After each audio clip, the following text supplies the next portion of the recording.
No idea. No idea. I don't We want to ask. never know what's going on with that stuff. But yes, good morning, good afternoon, good evening, good day, and a welcome, one and all, to the DK109 channel, where because it is the start of the weekend, we start doing that wonderful, wonderful hobby.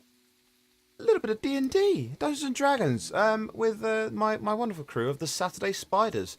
The Saturday Spiders, we are down a person this week. We do not have a badger, which means that we are missing the young orc Grokash.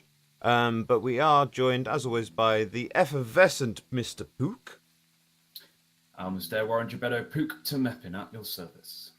We have got the delightful Nemir. Hello, everyone. We've got the slightly confusing Nimriel. Hi, how's it going? And we have the return of Roland Hammer, who wasn't with us for the last 2 weeks, I believe you were out with us. Yeah, sorry about that, but I'm back now. Yes. Episode of D&D. Return of Roland Hammer. Yes, so over the last couple of sessions, the Saturday Spiders, they went from being in the city and having basically a bit of downtime and a choice to relax. They decided that one of the things they were going to do was they were going to take on a job which was to try and find a missing key, with there being the belief that carnivorous butterflies were somehow involved with the missing, with the disappearance of this key. Things occurred differently, involving spiders and a slightly confusing gentleman, I think is possibly the most polite way to put it. Inefficient, I think I would say. But, I'm going to go with Westlaw and say slightly.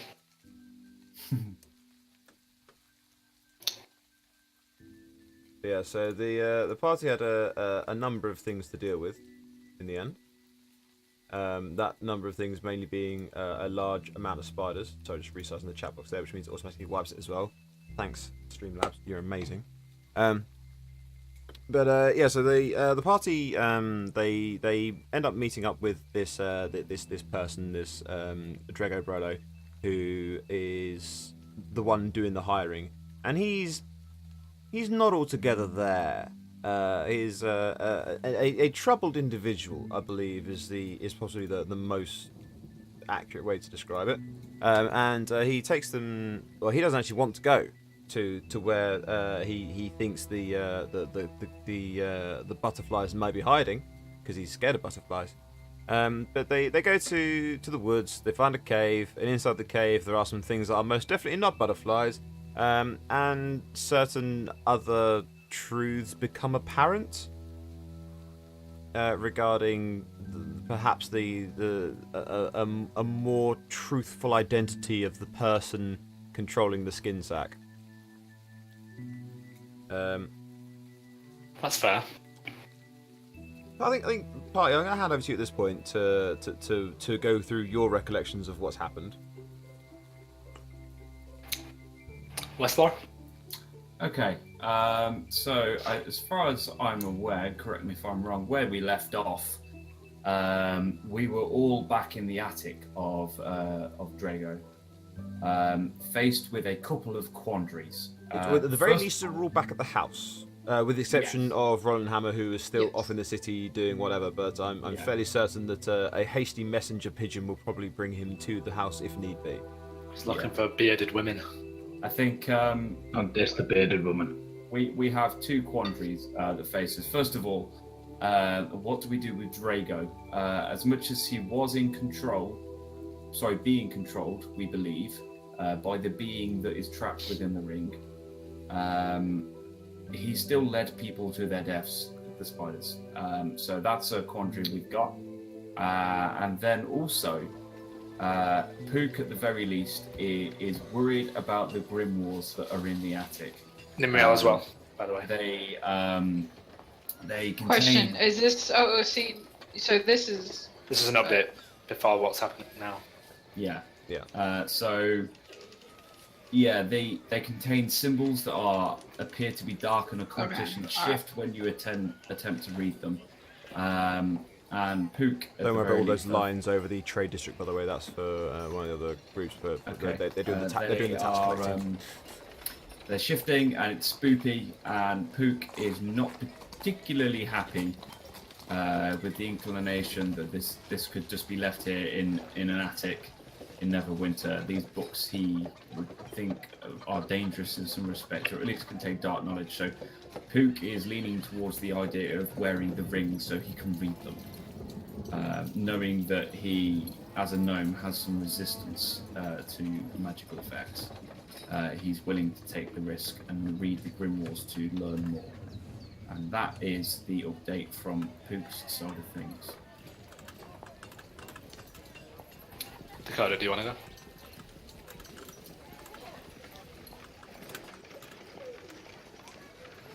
Well, I'm just ready to start. Yep. Do I need to give Namia's point of view? Just what hasn't already been said, I guess. You can Okay, do it how you want to. In basically. Namia's mind, it's not their business any longer. The lag is real, y'all. The lag is real. I thought so. Hang on. I think I may have to restart the router. This lag is not gonna work. Sean, did you had lag earlier, or were you just taking the piss? Yeah, I did, but mine seems to be fine now. Right. What I'm gonna do is I'm gonna punk the server over to the Discord server over to another region and see if that helps us sort it out as well. Bear with me just a moment. You may need to disconnect and reconnect Okay. because we had this issue a little while ago. Disconnect.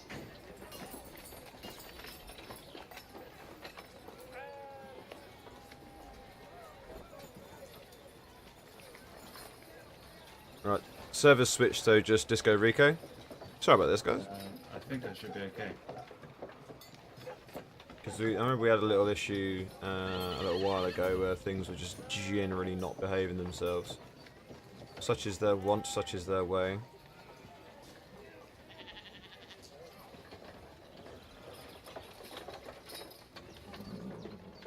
I can at least point out that Namiya, Dakota's character, does not want us involving ourselves with these magical artifacts because they're not our responsibility, pay or no pay, and would like to just give them to the nearest, most appropriate authority. Yeah. Which, as you said, Grokash is inclined to side with her because that's the shift that was becoming more. I believe obvious his, last time we his, spoke his about it. various phrasings along the lines were, nah, fuck that, and Yeah. and things that were similar.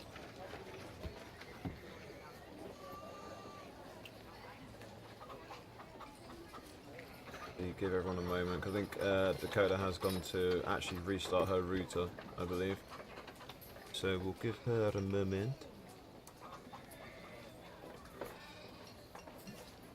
Oh, I just realised what you meant before about Gogo and the Pornhub simulator. Nah, that's him just trolling because you can set Right. a custom like title thing for Discord.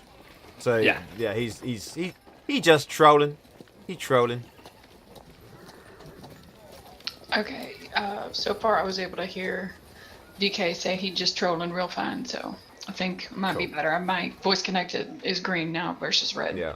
Well, I've switched over to a Western Europe connection instead of an Eastern Europe connection. Central Europe connection. So that may have helped to tweak it around a little bit as well. So hopefully. Yeah, we're Hit reaching out yourself for with you. I appreciate it so much because things sound a Oh, lot Sean, better. that's this is the pipe, by the way. I know I said I'd mention it on the stream. This is Ted Pipe. It's a Smart Guardian 4. Yeah, I'm still so jealous. Not gonna lie. Yep. Are you jelly baby? They're very nice. Don't, They're very don't know nice. how to answer that, to be honest. Jelly baby, jelly. Oh, never mind. Okay, so about this chap with spiders in his head. Well, at least a voice in his head. So did you guys wanted Namiya's perspective? Well, you can either do it Kinda as booked it for you. yeah. You can basically posit it how you wish. Okay. As far as Namiya is concerned, this is not our problem any longer. But because Nimrael and Pook seem concerned about the books, Namiya feels, and Namiya's concern is that Drogo did do things wrong, and she doesn't want him simply crucified if it was the ring, but she wants to verify that it is the ring. So she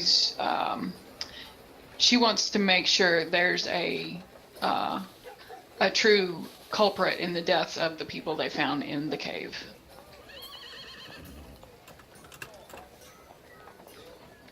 And If the Drogo's aforementioned method is the approach, then Nimrael is inclined to agree.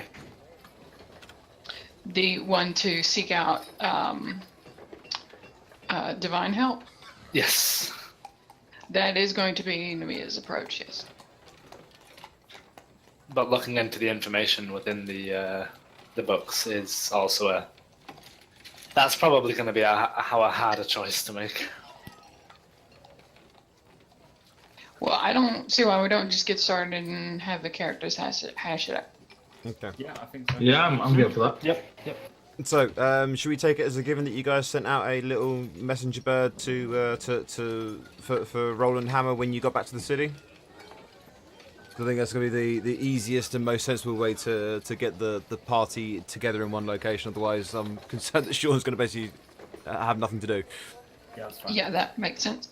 Okay, so flap flap flap goes with the word, and Roland Hammer has received an alert telling him to get to a particular address, which is in the city. So he knows where he's going to, and after I'll tell you when you've arrived.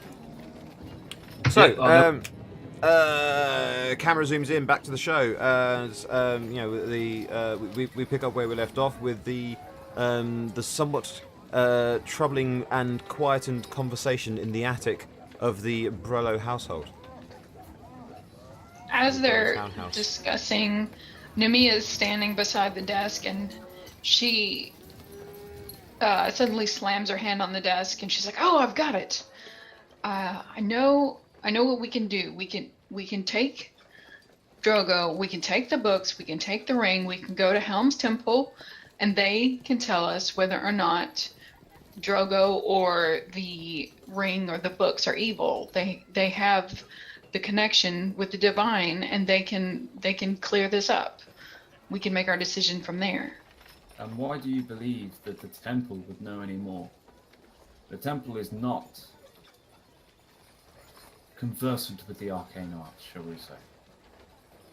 Yes, but they are a source for good and justice in here in Waterdeep and the realms, and they can help us determine whether or not he is evil. That's my concern, is whether or not Drogo needs to be brought to justice. I believe we already know the answer to that. Having had the ring appraised and looking at his behaviour since the ring was removed, I think we know that the ring was the culprit here. And given that this ring allowed him to read the grimoires which we have in front of us, I think that's all the confirmation that we need. I do not believe that he is directly responsible for the acts that were committed. However, do I believe he's completely irresponsible for this? No. But more concerning to me is the content of these books and what we should choose to do with them. So I propose, as I have an understanding and a deep resistance to these sorts of magics, that I should bear the ring and attempt to read the grimoires. I don't don't think this is a good understand. idea to begin with. We should start by checking to see if this man really was possessed in all of his actions. This a temple can do. Again, we can confirm that right here, right now, when I put on the ring. That's taking too many risks. There's no need to do that at all. The reward is potentially great. The ring has great power also. It can shield your mind and also allow you to become invisible to the eye. What are you talking about? He was completely visible the entire time. We couldn't see the ring, but he was visible. Yes, but he did not know the full extent of its power. This, So I you imagine, think because he's also- simple that you have a better chance? No, I think because I have had the ring appraised and I'm aware of its magical capabilities, and I am more versed and experienced in the arcane arts, that I stand a better chance. Not because he is simple. If it gets control of you and you Then attack help me out us, and remove it. I have not had chance yet to rest and re-prepare my arcane preparations, so realistically, I'm physically no match for any of you. It is not your physical nature that scares any of us. It is what you can do with that magic of yours that is more concerning. And it is something that ring can take full advantage of, whilst giving you physical capabilities all the less. The man Agreed. that you see there at your side of you is so simple, but his fighting capabilities were far better later on. Agreed. My arcane abilities are drained. I have not yet chance to have to rest and re-prepare, which is an advantage in this situation at least. I don't like it. There are very few spells that I can cast currently, none of which would be dangerous to the likes of you. I am only likely to believe that this is a good course of action if we can find something to protect you from possession to begin with. Otherwise, I don't think that you putting the ring on will be a good idea. I am the protection that I need. You underestimate my resistance to magic. Or you overestimate somebody else's observation of its magical properties. Well, having observed the effects of the ring firsthand, and then having it appraised. This man was simple, as Namiya has said. You're not so simple. I will commend you on your intelligence, but right now I think you're being a little bit naive. This ring could create something in you that is far more dangerous than the simple man beside you. If I was indeed at full power, I would agree with you. However, the pull of this knowledge, I will admit, has affected my judgment, but still, the reward that can be gained and the safety that we can provide by knowing what these books are and therefore where we should place them is important. What do you think the reward is going to be? For one thing, the power of this ring is incredible. The ability to become invisible, the ability to protect your mind from probing is very powerful indeed. Did we attempt to probe his mind? I don't. Where are you? Believe, for one thing, I was told by the appraiser this is one of the abilities that there has. However, I also believe this is why he was unaffected by my magics when I tried to sway him or hold him. My spells had no effect whatsoever because I could not access his mind. So what do you propose if this ring does not possess you? What do you propose we do with it? I will read the grimoires, attempt to understand what their purpose is, and then we can decide how to remove them or where. Well, to place apparently them. their purpose was to keep this family in money. Why and murder people to feed the don't- spiders? I don't believe so. I believe that may well be the purpose and the intent of the being within the ring, but I don't believe that's what these books are for. These books are for some, I believe, some dark magical purpose, and perhaps contain some spells or some rituals to which I believe we cannot leave unknown. We need to know what they are and then know where to take them from. I worry that if we do take them to the temple, that eventually they may end up in the wrong hands. If it's Then a from dark now, magical perhaps- purpose, If Perhaps it's we a just dark take the boy magical only, purpose- not the books. Perhaps. But whilst we are here, to me, dark magical purpose says place in the hands of those who understand dark magic, which is going to be a temple. no, they do not understand arcane magic. And this is not to do with the divine. If it is what I truly think, and it is demonic or devilish in origin, then the temple will have little knowledge of this. It is not That- divine, but demonic. Sounds like the exact opposite. That their purview is holy. And their purview being holy means they seek against evil. They seek against demons and devils. The wishes of demons and devils and the war, the blood war that is not that simple. Mostly, the blood war is between demons and devils. Not often between demons, devils, and other divine beings. It is still better that we wait to put on this ring. Find out if the boy was possessed. Entirely. Because if he does have some capacity within him, or worse yet, if the mother has capacity within her to foil our plans entirely, we will not see it coming. And if you have that ring on and you are possessed, this puts us at a far worse angle. I think at this point you'd all feel, you'd all hear a familiar metallic thumping and thudding coming up the stairs after the door slams shut, probably a little bit louder than it should have. Which is Roland Hammer having arrived at the property. Yeah, so as I'm going to slam the door, rudely interrupting your discussion, it's like waving a note about. It's like, what? You wrote this note because it's not well written. Well, I mean, I was going to look at Namir. we're in a hurry. What? Who's got the ring now? I have the ring. What do we know about the ring? Where does it come from? She points at Drogo and says his ancestor. His ancestor who was a wizard.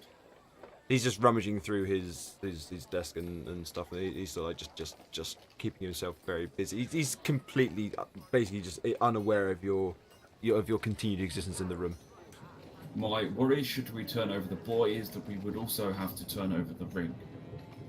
And at that point, Which we have is the lost best everything. plan of action. we then cannot analyze the books. We cannot know their true purpose, and I fear they will end up in the wrong hands. So why don't we smash it? That I don't believe is And wise. alternately set the books on fire. And she grins at Nimriel. Just Books are turns not away. secure. Evil or not, knowledge is power. And knowledge of an evil kind is the best way to prepare against it. Pook, for now, I suggest that you hand the ring to me. This way I know that the temple will not get it, and I know that you won't put it on. And I can guarantee that I won't let it go anywhere else but within our party's grasp. The pull for knowledge. She I puts would her hand agree- out. The pull for knowledge, I would agree, is strong. However, No, I think I should have a look at it, and I'm going to hold my hand out as well. I don't think so, Dwarf. You're Now greedy. listen, I know more about metal than you ever will. This isn't a problem of metal, it's a problem of the mind. Something that I don't think that you would have any sway in at all. No, but if No. you don't know who made it, you don't know how it's made, you don't know really much about anything, do you, big man? So, in like complete contrast to how Pook's normal measured tone is, he stamps his foot louder than you think a gnome would be able to. Listen! As much as the pull for knowledge is, for me, the pull of camaraderie and family is stronger. If you do not wish me to put on this ring yet, I will not put it on. However, as the pull of this ring is magic, and it may attempt to possess any that actually possess the ring, I am resistant to this. So I, for safety of you all, will remain in possession of the ring, but I shall not put it on until we have come to an agreement that that is so. Are we in agreement? Swear your blood on it. My word Aye, is yeah, as good blood. as it is, without swearing blood or any such useless saying. This is something you may perceive as useless, but I am a warrior. How do I know that your word means anything? Your word summons things. Because if I wished to put on the ring, I could have put it on and slipped away invisible already. I have not. I don't have a problem with your interests. I have a problem with the ring, and the ring can change your mind without you making us aware of such things. Fine. If it make you comfortable, I swear on my blood that I shall not wear the ring until we have not agreed so. Happy? Good. Roman Hammer just spits on his hand and holds it to the nose to shake. If you've got a deal, Classy. then we've got a deal.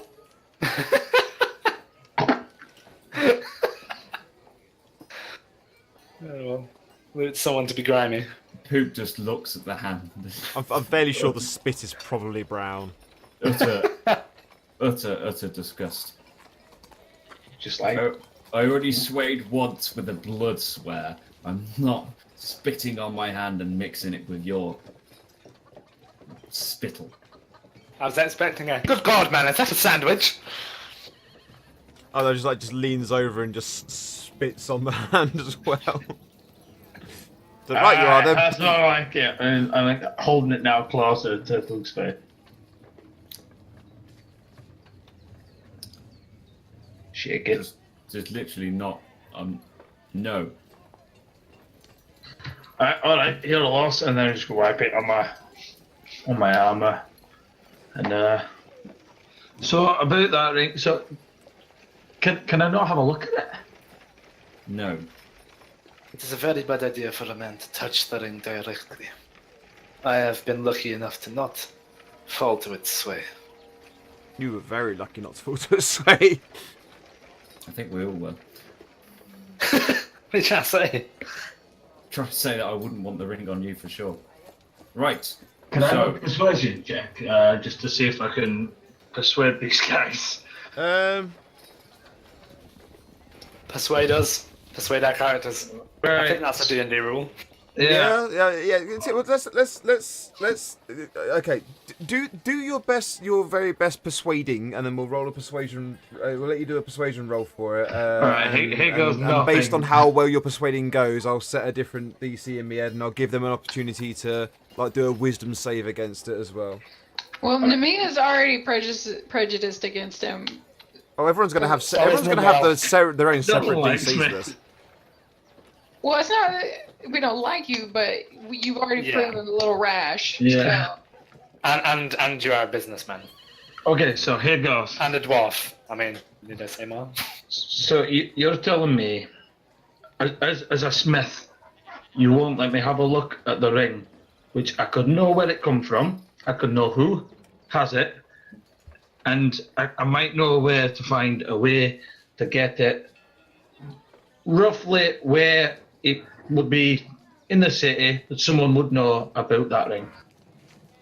I just need to just have a look at it, see what metal it's made out of, see how old it is, things like that, and then you can have it back.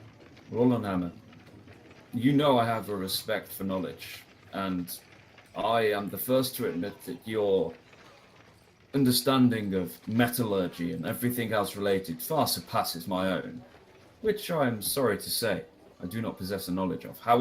That's all I want it for, nothing else.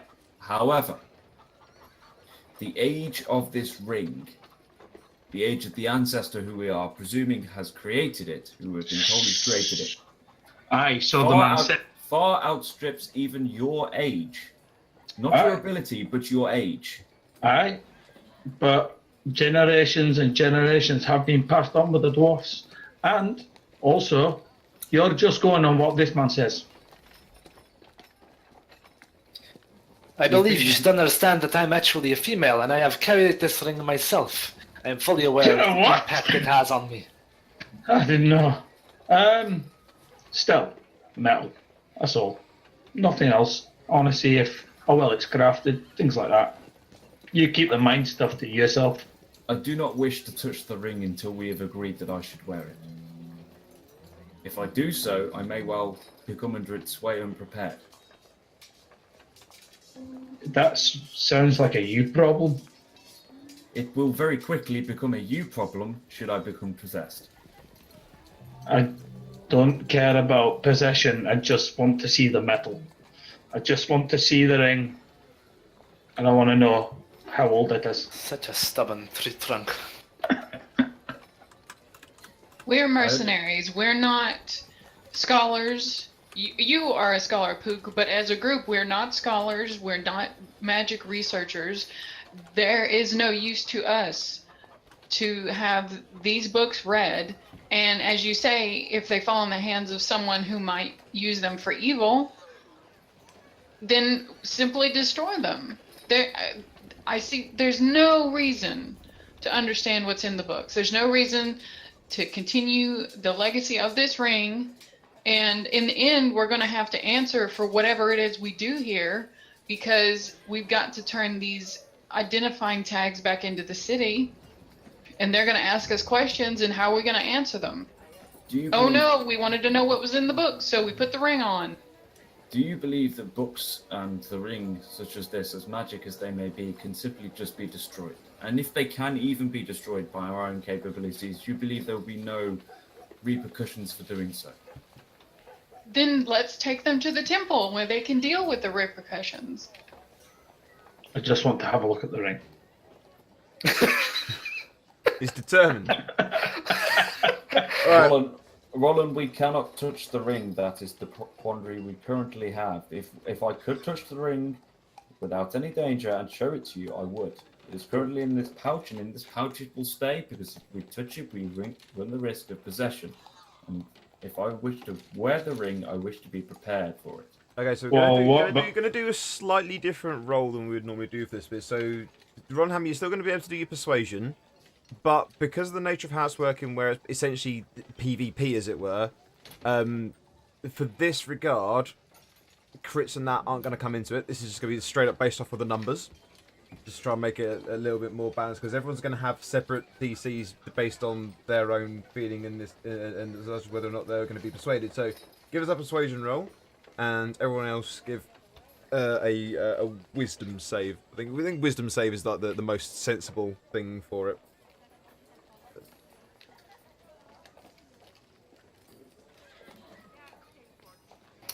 Okay, Wow. so Pook is Oh, Absolutely, oh, man. he's just not thinking. No, it's not happening. It's not. I'm not just going to hand over Oh, right. this I did it this on my roll. item. You're not going to just hand over this item to the dwarf, just because it's you know, he is the one. The Pook is the one most equipped to be able to handle this particular artifact. That's why he is one most capable of handling and protecting this particular bit of kit. Nemir and Nimriel are both just starting to get to the point of thinking, oh, you know what, fuck, it's just to shut him up, let him look at the ring. So it's not specifically that you're willing to let him look at it, more the fact you just want him to shut up and stop pestering about the ring. Right. But at the moment, it is still in Pook's hand, and Pook isn't convinced. Right, so It's in my I'll pouch, not my hand. Well, yeah, See, it is partially in your possession. partially convinced the other two, and Pook's still got it. So I was like, oh, fine, we'll discuss this later. Like, pointing Pook's face at the pouch. Wonderful. Now that is dealt with, for now, we need to come on an agreement of what to do with Drogon. It is quite clear. We take him to the temple. We need to know if he Yes. was entirely possessed. Maybe even still so. If we Agreed. do that, though, we lose autonomy on what to do with the ring. That's what we need to do. This is not in our purview. Can we not just send one of us to go with him? That would be me. So why would we lose autonomy? Because if we do that, we would have to disclose what he was possessed by, and then they would probably wish to see it and take it. Which is what needs to happen. Or you could lie. We don't have to lie, and we We're don't not have to gonna tell lie the in the truth. Temple of Helm. All we have to do is say that this man was possessed by a wizard. So hiding truth is like lying, but not. Oh, you're a funny tall man. I'm not going to go into the Temple of Helm and lie. I'm going to tell them the entire story. And I'm going to tell the entire story to the guards. So we're all decided you're going to the Temple of Hell. I cannot risk to lose this ring. There are other temples in the city. I mean, the primary temple is a temple of Tyr, but there is a shrine of Helm available. So it's just there is, you know, the largest, the biggest temple in Neverwinter is a temple of Tyr, but there is other places of worship around that you can go to as well. So if you Based on want to seek law. out a different god, you can do. Based on law, what is the most pacifist god that we have access to in this city? The most pacifist god. As in, their followers don't engage in malicious interactions with That opposition. That would probably actually be Helm. I think Helm is the broken god. Is it Helm that's the broken god? I'm not familiar with this pantheon. It's out of character. Let me just double check it. I forgot to do the research like I was planning on before this Let game. me just double check it. I think it's Helm that's known as the broken god. Vigilant one, the Watcher. No, that's not the one I'm thinking of. Then. Let me find it. Let me just double check it. This came up for something else. Then double check it. No, it's definitely not him. Helm is the god of protection. Yeah, it's not Helm then.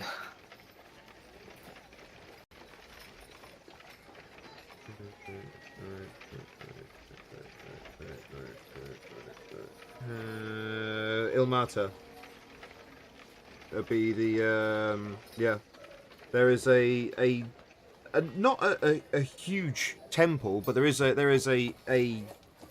church of Ilmata. They are the god of endurance. They are the ones who will take they do not.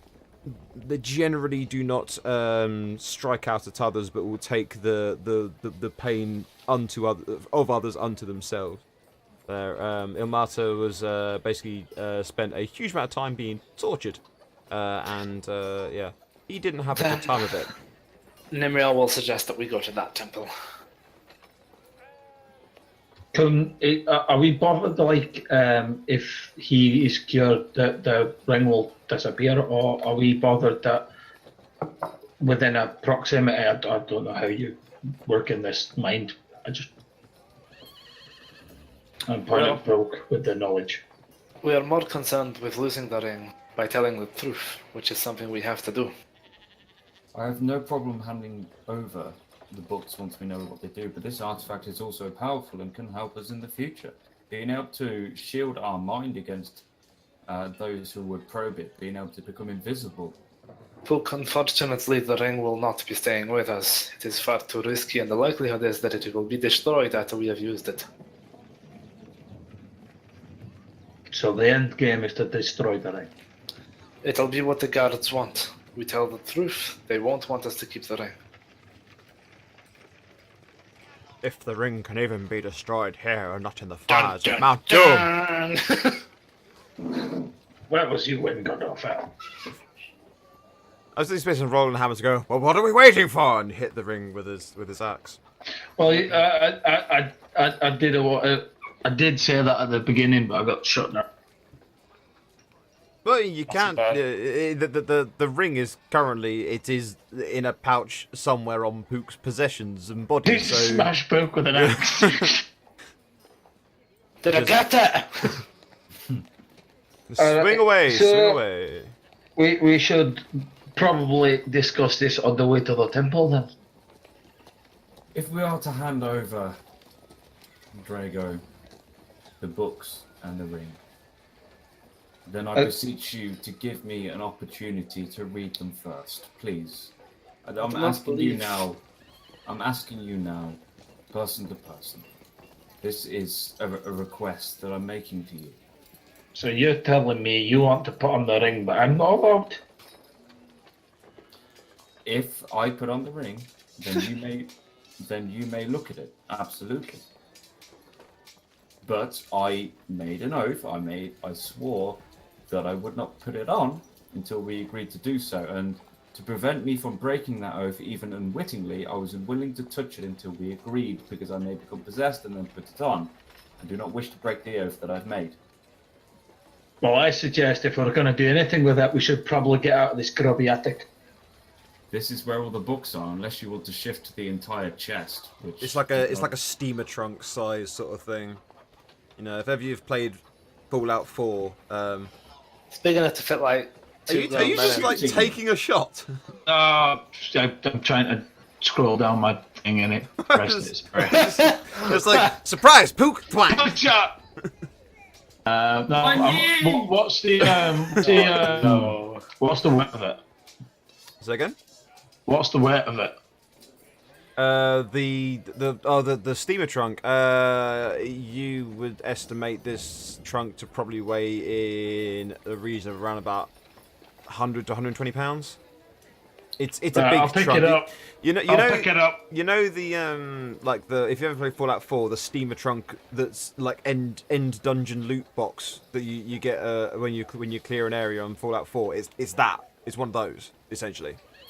I'm just looking at it. I've got the more than that carrying capacity, push, drag, or lift.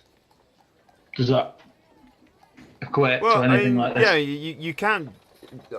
Just like the pure logistics of actually lifting the thing, given the fact that the box is actually larger than you are, given you're a dwarf. You have the strength to lift it, but you haven't necessarily got the wingspan to reach to be able to lift it. You can certainly drag it around. I'll just, without talking, just drag it out the door. Nimrael's gonna stop him. What are you doing? We don't even need to move these things. We can come back for them after we have the possession checked. But we can do it all at once. Why come back and leave it for somebody else to find? So, when you go to move the crate, Drago would look at what's going on? Where are you taking my box? Don't you worry, you'll come. Oh, we're coming too. Okay. We? Please, allow me to try and read these grimoires. I don't understand this desire for power. It's not a desire for power. More than anything, I wish to understand these books so we can place them in the right place, and I do not believe until we know more that the temple is the right place for them. This is so fucking frustrating.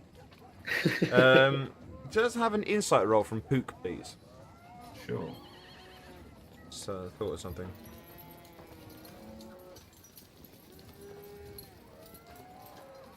Yeah, so even with 11, yeah, then like, it suddenly does occur to you, like, library might know what to do with the book.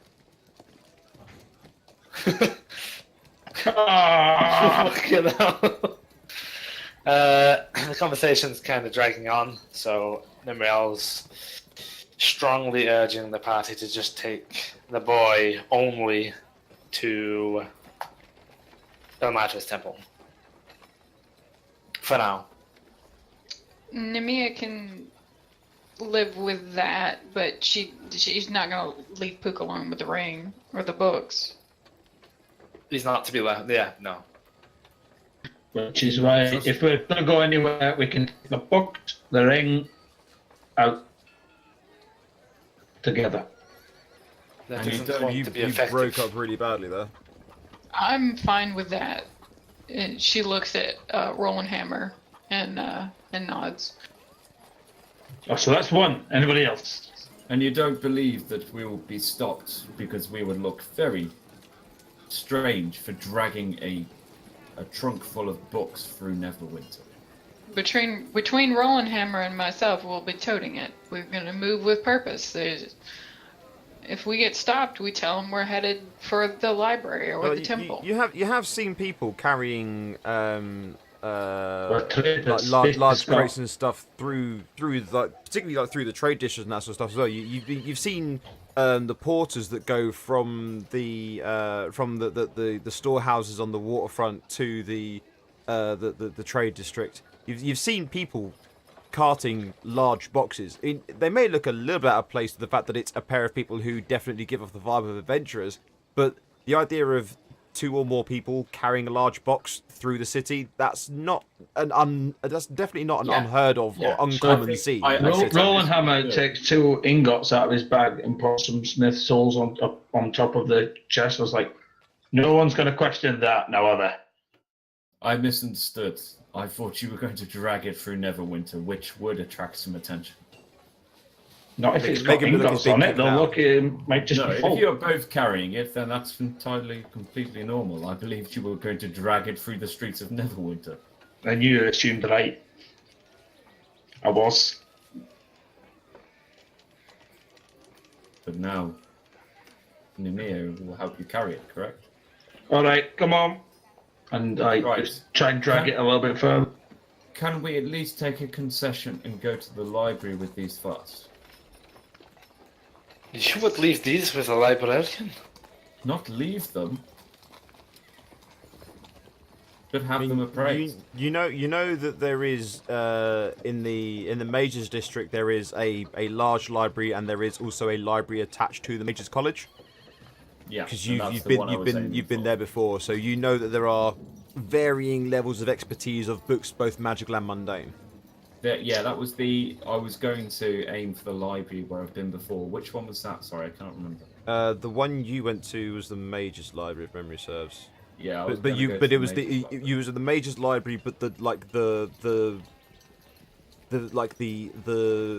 more basic area of it. I think you've actually been to both of them because you spent some time at the non-magical library, where you're trying to find some information with And then I Nimriel went to regarding get extra spells panel from the other devices, one. and then you went to go and get some spells from the other one. Well, that's the one I would like to go to. Yep, you can go. You can that. Yes, you certainly you know that place is there, and you can posit that as a destination. Certainly. Is there anyone we can pay to protect us from the ring? I had it in mind that we find something to suppress magic. Well, to try the ring on, but that would likely cost too much money. At the very least, we can have these books appraised in the Major's Quarter. Nemea will go to the edge of the steamer trunk and grab one end with Roland Hammer, and then she'll call to Drogo. Come on, Drogo. We're going to a library. And she sighs when she looks at Pook, however, at the sight of Namir, will put a smile on his face. And may Roland, educate you yet, Tifa. Roland Hammer just nods to Namir, like, a bit lower, please, as he like holds it above his head. She will do her best to accommodate. How tall? Oh my god! You remember the Asterix the Ghoul? And he'd have the chief vital statistics, and the two people that hold the shield. One of them has it on his head, and the other one's got it on the shoulder. I've got that mental image now between the two of them. Oh dear. Oh dear. Right, are we making our way to the library then? A plan is the only plan, is the best plan. Yeah, Nemia she's going to help Drogo. She's going to help Roland, but she's going to be kind of focused on Drogo, so she may need to swap out with Nimril. It just depends on how Drogo is behaving. He's sort of Yeah, like just well, like keep shuffling an eye his feet as he would move along behind you, just kind of like shuffling his feet. He's not struggling or causing a bother. He's just he's just like he's happy to go where the box of books is going. That's not creepy at all. Okay, to the library.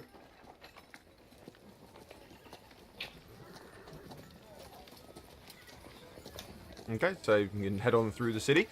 Yeah. So is that your primary destination, or do you want to go to one of the temples first?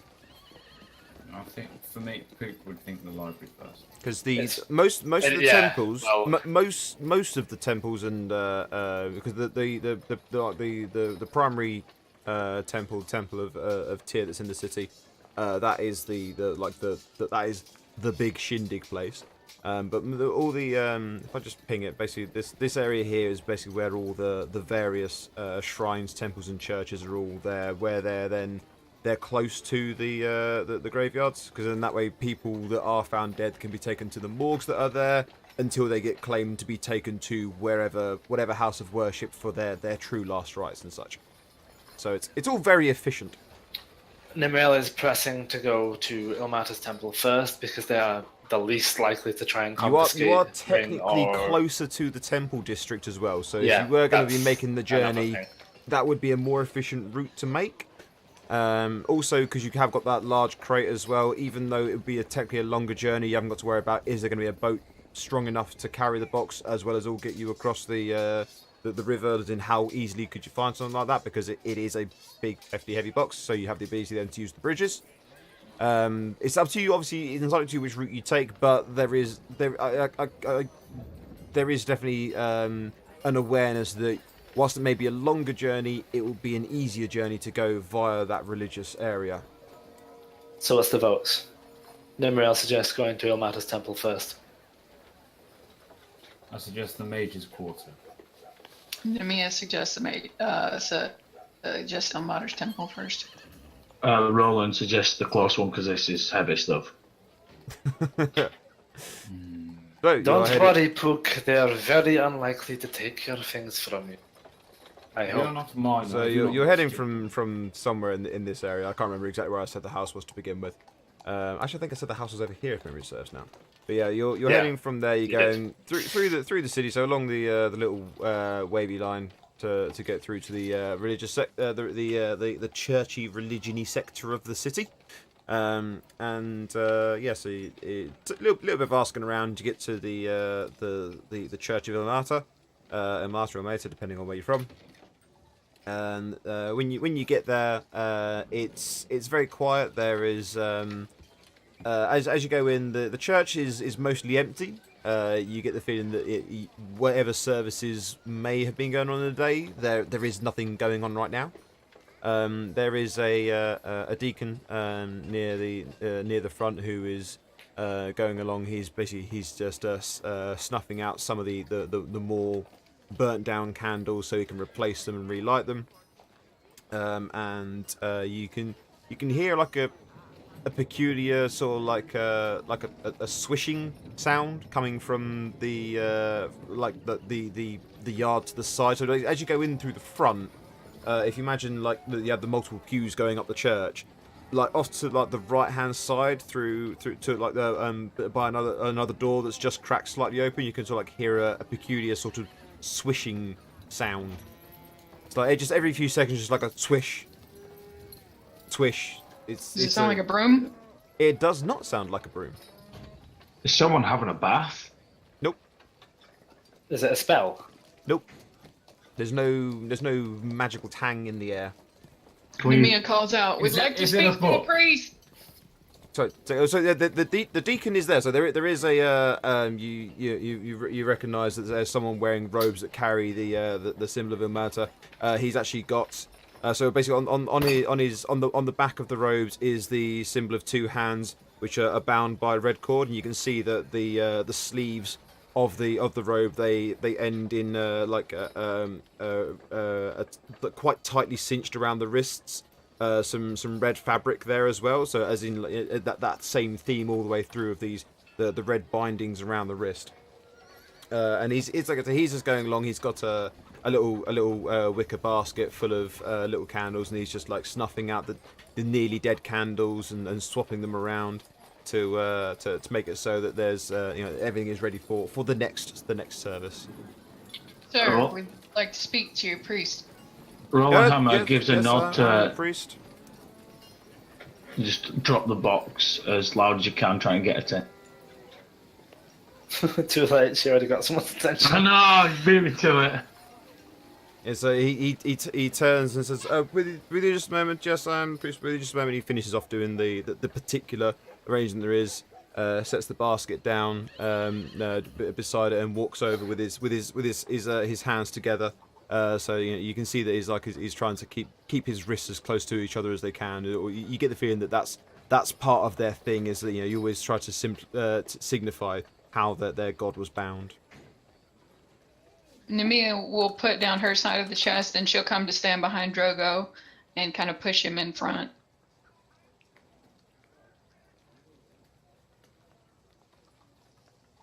And he'll just like stumble forward a little bit. Yeah. If you please, could you check this man? We found him possessed. We've separated the item causing the possession, but we want to know if this man is okay, safe, perhaps. And certainly, I can take a moment to take a look into this man's soul. And he'll as he brings him close and just indicates for young Drego to kneel, and he stands there with a hand against his forehead and closes his eyes. Quick question. Yeah. Drogo's not carrying anything sharp, is he? You don't remember seeing him with anything sharp? Did you search his body first? We searched Did we? him originally when we were binding him. Yeah, so I don't think you found anything then, did you? Can I see anything that would? I'm sure look it'll be fine. I'm sure it'll be fine. Wait a second. You know what? I did search. I remember getting a really good roll, and you're like, "I'll give that you to didn't. you later." He doesn't have anything on him. He doesn't have anything on him. No, there's nothing on him. He's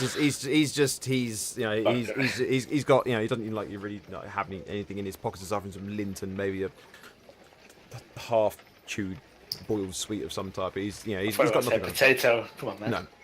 No, he is a potato. So he is. So he's kneeling on the floor in front of this priest, because he was always told you should do what priests tell you to, because that's how that is being good in the eyes of the gods. The priest is saying, yes, certainly we should always check those to see if the touch of evil is upon them. He doesn't really question it, because he's a very diligent priest of Ilmata. He's always eager to take the pain of others onto himself, and to take that darkness into himself to save others. Wait, For a second there, I thought Roland Ham was doing a handstand, waving his legs in the air. No, he's a dwarf. He's not. No, nimble. he's just like he's like swinging his legs freely. That's all he did, right? I realized afterwards, like he means this instead. Yeah. So Drago's kneeling on the floor, and the priest has got his hand against Drago's forehead. He closes his eyes, and you can see he's muttering a simple prayer. And he just after a moment he just stops and says, "Nice.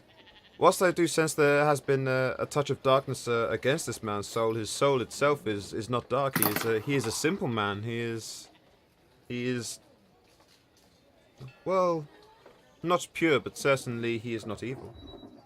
He is just a man. Whatever was touching him has left no lingering trace. There is perhaps one could liken it to a scar. But there is no lasting, no severe lasting evidence or impact." Is there Nimriel looks malice in the there? mirror. Yeah. Second? Is there malice there? Not from this young man, no. She kind of sighs in relief. But I don't know what. I don't know what we're gonna tell the guard. Nothing yet. Well, we've got to tell them something at some point, but you're right, nothing Absolutely. yet. Can you look at these? And she points at the chest that Roland Hammer's sitting on. What are There's these? books in there. Books. Can books be? Well, I suppose yes. Books can be evil if they speak of things that can be evil. Indeed. Namia will slap Roland Hammer on the is- back with her tail. Up with you. I must say it's not. Oh, really, right. I mostly deal with the living soul. This is not necessarily something I'm going to be able to accurately portray the potential darkness. And he goes to open up the chest, and as soon as he opens up the chest, he's saying, "I might not be able to accurately portray the." He just slams his chest shut again. It's like, no, I will not touch these books. There is darkness there. Do we all Maybe just look over at Pook? Yes, yes, we do. He's just sat there, just almost like with a face of, "Oh, I knew he wasn't going to look at them."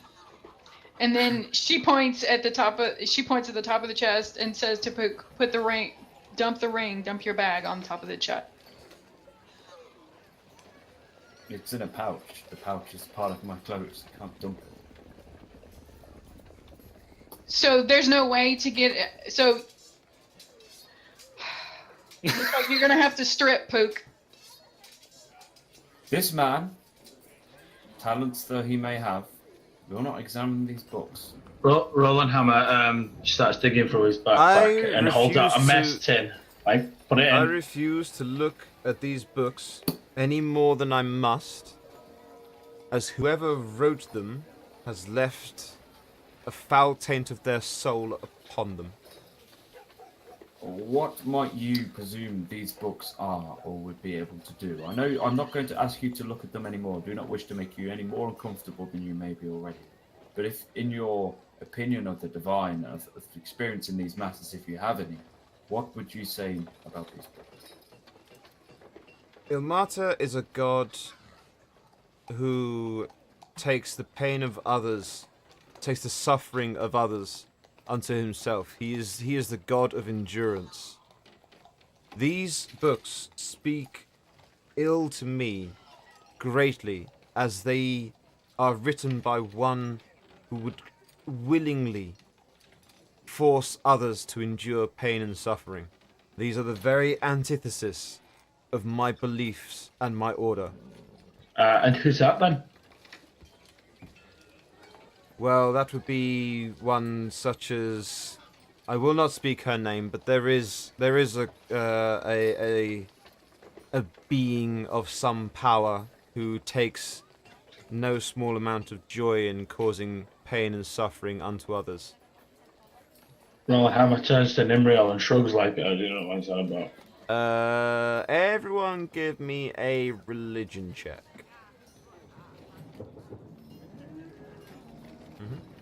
That's from Nemir. Boom.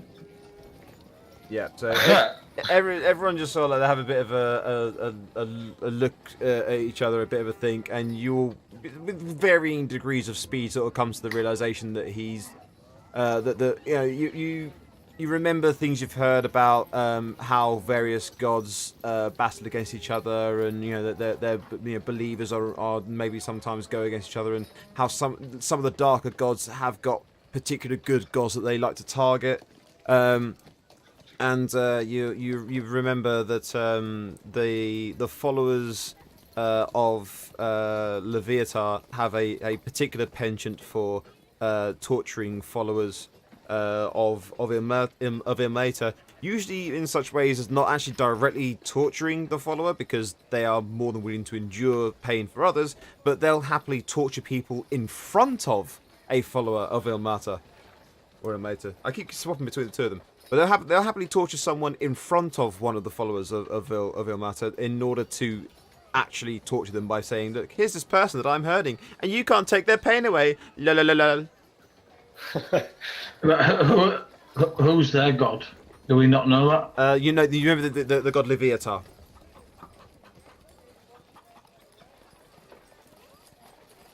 Yeah, that's the god, not the person that did it. Yeah, but that is the goddess.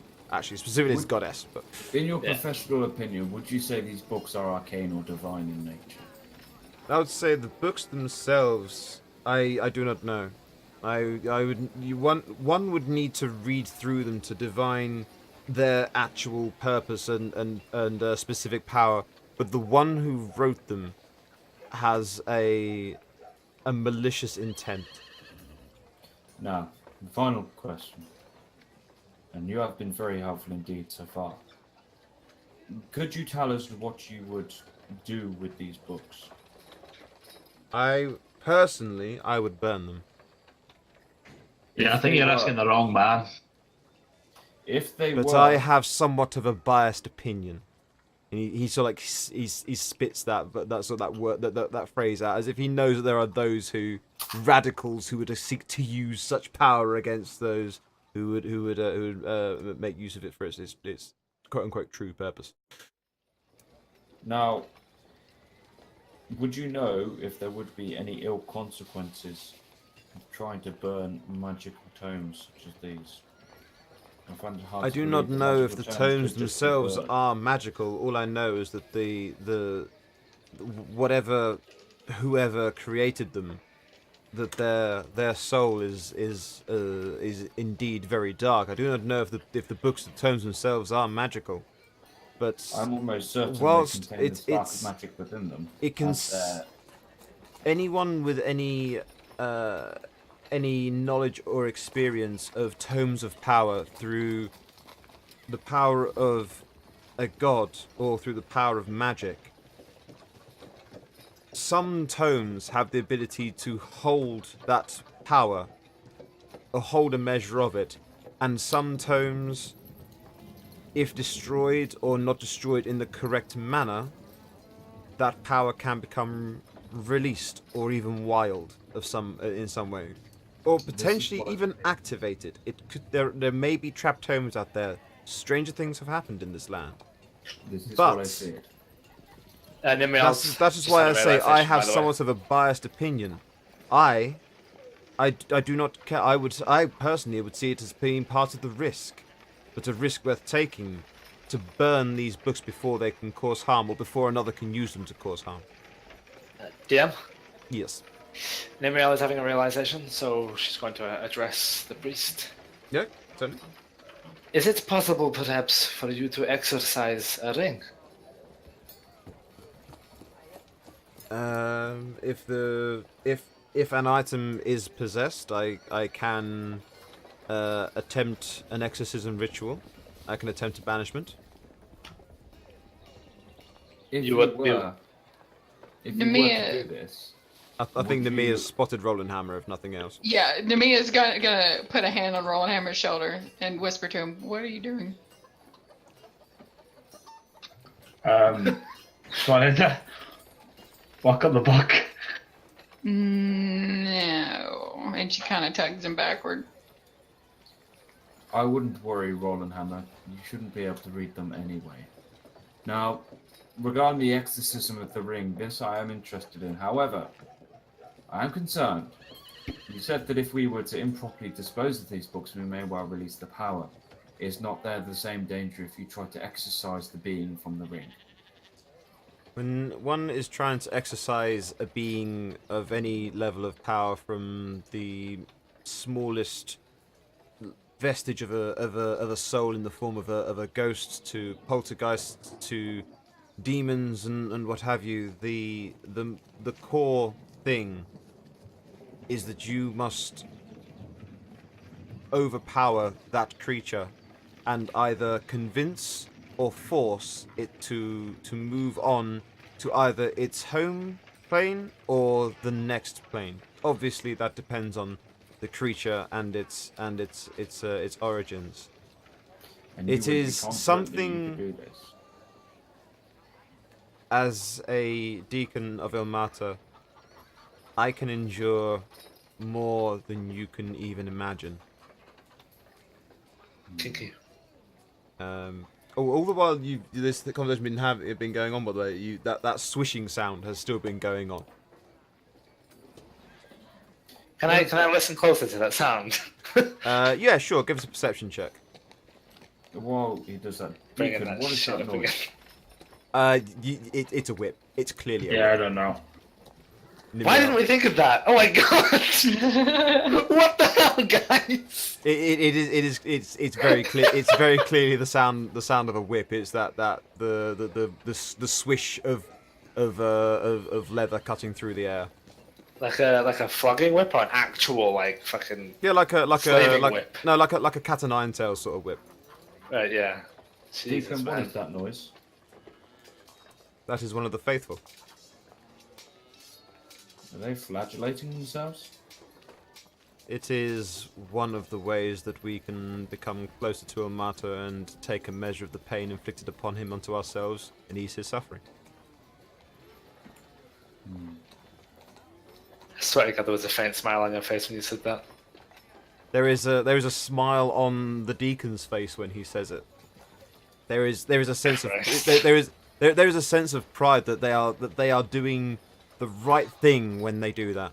You know what these religious types are like. They've each got their own quirks. Could we assist you in subduing the exorcised creature? Spirit. Not if it involves weapon assaults. Potentially. I really got to get used to your accent, Sean. I have no idea what you're saying half the time. He might partway be doing his job then. Yeah, he said not if it includes whipping ourselves. Oh, okay. But, which is understandable. No, but he says, well, generally, an exorcism is usually a solitary affair. I mean, you could certainly assist. There are instances which can be used to help focus one's mind and keep one centered.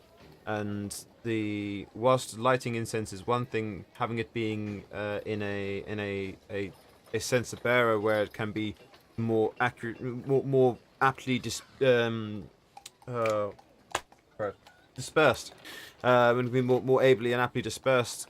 That can help to spread its power a bit more. And if you would hold one of those for me, that would become that is a way that you could assist me. But in the actual act itself, I'm not sure if there's anything that you could do.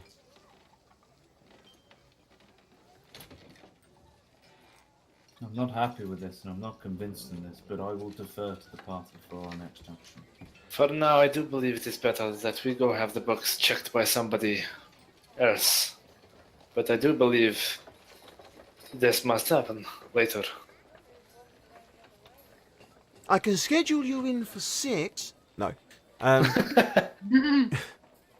the deacon does. He just like he bows his head and he's just like, oh, the Church of Ilmata is always here to endure pains that others cannot. Does Nemea have something to say? I'm fine to have the books examined by the library. I just want them destroyed, though. I don't. I have a little inkling that maybe just if we exorcise the man, his magic won't be so strong on the books.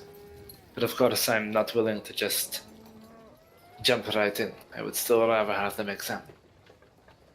I find it hard to believe the words that are leaving my mouth, but as I said before, destroying these books may not be as simple as just destroying them, and our priest, our deacon here, will also echo that. But destroying I books just such don't as these understand why we're taking so much responsibility for all this. But if we're going to take any responsibility, we have to see this through until its completion. Until the ring is destroyed or in the right hands, until the Feels books are so destroyed or Lord in of the the right Rings. I hands. love it. Sorry? It feels so Lord of the Rings. I love it. To the library. Yeah, conflict of opinions. We'll do that, won't we? Alright, someone grab the other side and I'll go back to the chest. Nimriel will switch with Nemea. Nemea Rowan Hammer will... will look at Poke like, you want to lift it? No, I believe you're in a better place to do that. Alright, We'll do the mental. sure, pal. Nemea will kind of hook arms with Actually- Drogo again and pat him on the shoulder and say, Are you Hello, finding W2. yourself Thank you for that tired, follow, my dwarf? friend. Good to see you again. Hashtag God Team Godvek.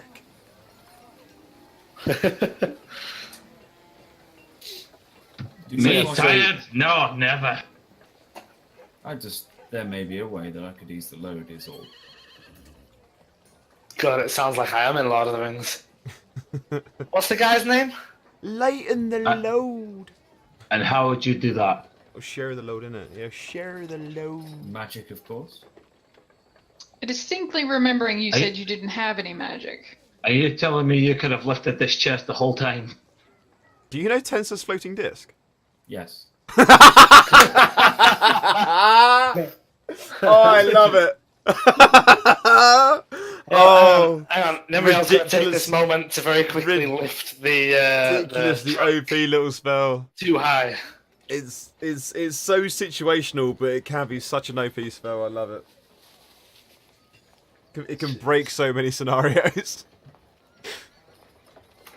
Yeah, I but hate then you. again, I'm that kind of wizard that knows the spells like that people don't often use, but that when they use them, it's like, oh my god, it's so good. Oh, good.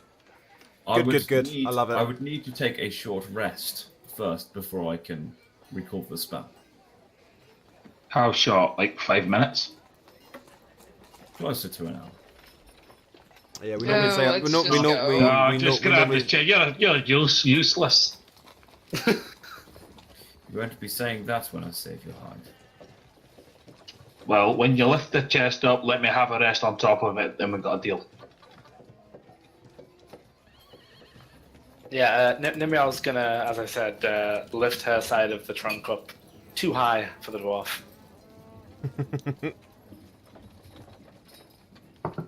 I just start tugging back on it. She leans towards him with it.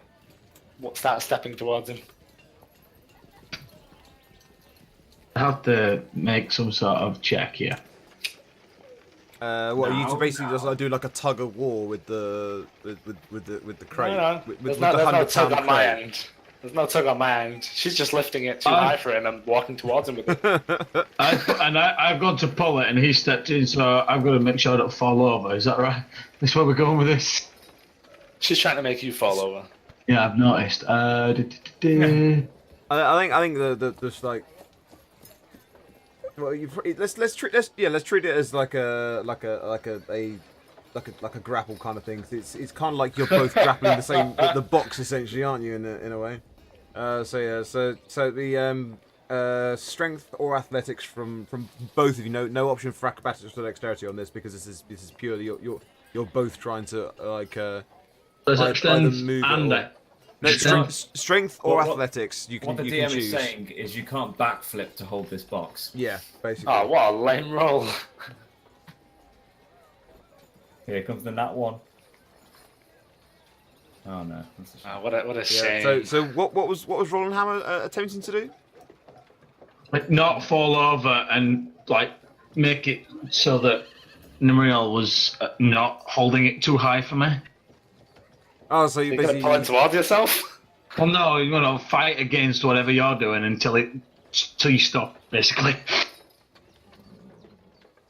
yeah. So I think what Nimri was doing was she was trying to Nimri was trying to like hold it up too high for you to easily grip it. So I think it's we've got you've got the it's at a much more sensible height for the pair of you to be able to still carry it. I think would be the easiest way to say this. Are you finished? Like, glaring at Nimriel. She's just looking away as if she didn't do anything unusual. It's going to start muttering random babble. And just out of character, the dig was there that he had earlier called Nimriel by a male reference A few times. a few times. Yeah, because Sean keeps forgetting that Ty is crossplay. No, it's not that. It's because I don't like his character. My No. character doesn't like his character. Fair enough. I genuinely thought it was just that you kept forgetting. No. My character knows that he's like this sort of elvish looking tall woman and he doesn't like it. Fair enough. I think indirectly his character finds my character attractive for saying that. Well, I like women with beards, mate. Still talking in character, right? Yeah. Needs something to hang on to. Oh, what? Oh, what? Anyway, are we moving now? Yeah, we are. Yeah. Off we go. To the next location. To the Mage's Library? Is that what Yes. To the library in general, because the libraries that there are in the city, basically in the Mage's the Mage's sector, which is or district, I should say, technically a much more sensible way to put it. You've got a very large sort of like college area where you have like a general college and then like the Mage's College as well. And the Mages, they're very involved in both mundane and magical learning. Just because of the fact that there's a lot of crossover. In order to be able to understand a lot of the magic, you have to understand the mundane as well. But you don't necessarily, in order to understand the mundane, have to know the magic. Does that make sense? Mm-hmm. You know, like you need to have a working understanding of maths in order to be able to really get into physics. You know, that same sort of theory. So you've got the Mages Guild are very involved with both sides of learning, both mundane and magical. And so they are basically they run the college, and you've got the mundane library to one side, and then basically like other side of the road, essentially you've got the magical college, and the magical college is split into two areas. So the magical library is split into two areas, where you've got the generally available stuff for people who have just become mages and are new to that world, new to that realm. Or people who have a passing interest, people who are experienced in magic and are just looking for a little bit of information here and there. And then you've got the stuff where you actually need to be a part of the Mages Guild, a registered student in order to be able to get access to it, which is then the more advanced library. So those are your places that you know of existing, because Pook has been to the Mages Mages College and their library before. He knows that there is the locked off area, you know, the quote unquote private area that you need to be certified in order to get access to. He's been to the place that everyone can get to, and he knows of the place that you need to be certified to go to as well. Radio. Because he's been in tip building. Yep. Spent a long time in tip building in the end as well. I spent basically a whole day there. He did. Right.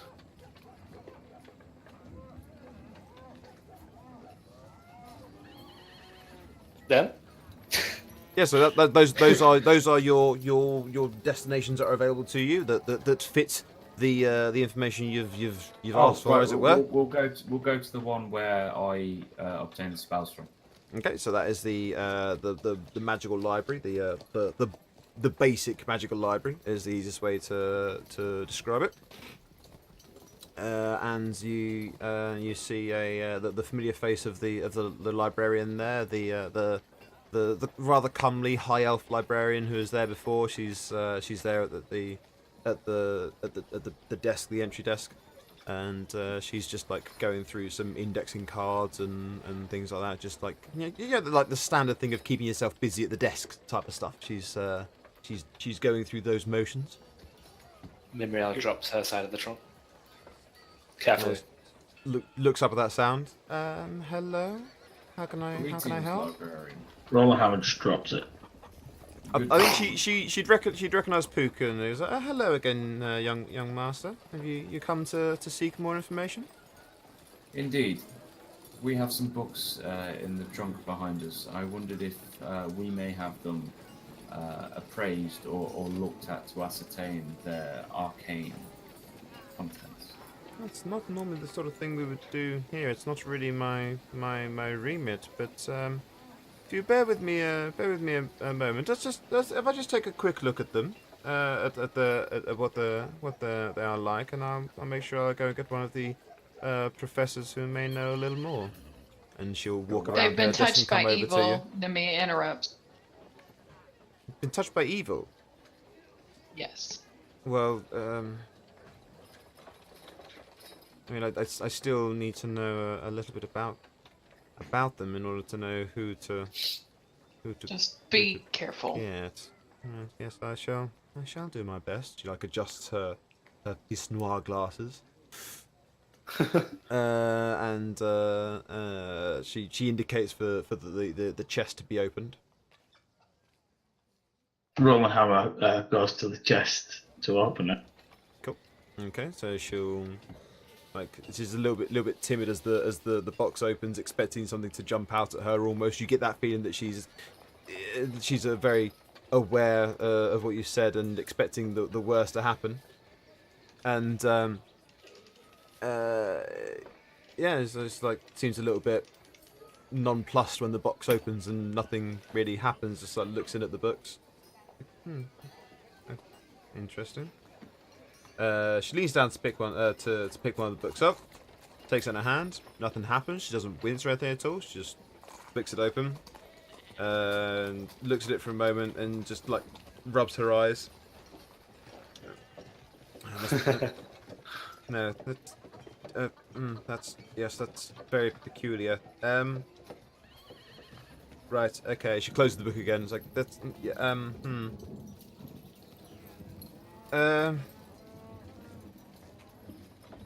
I may need you to leave these here with us for some time. I'm not entirely sure. There'll be multiple members of the faculty will want to take a look at these to ascertain their nature and Nemea see looks if we at can Pook. work out who's penned them.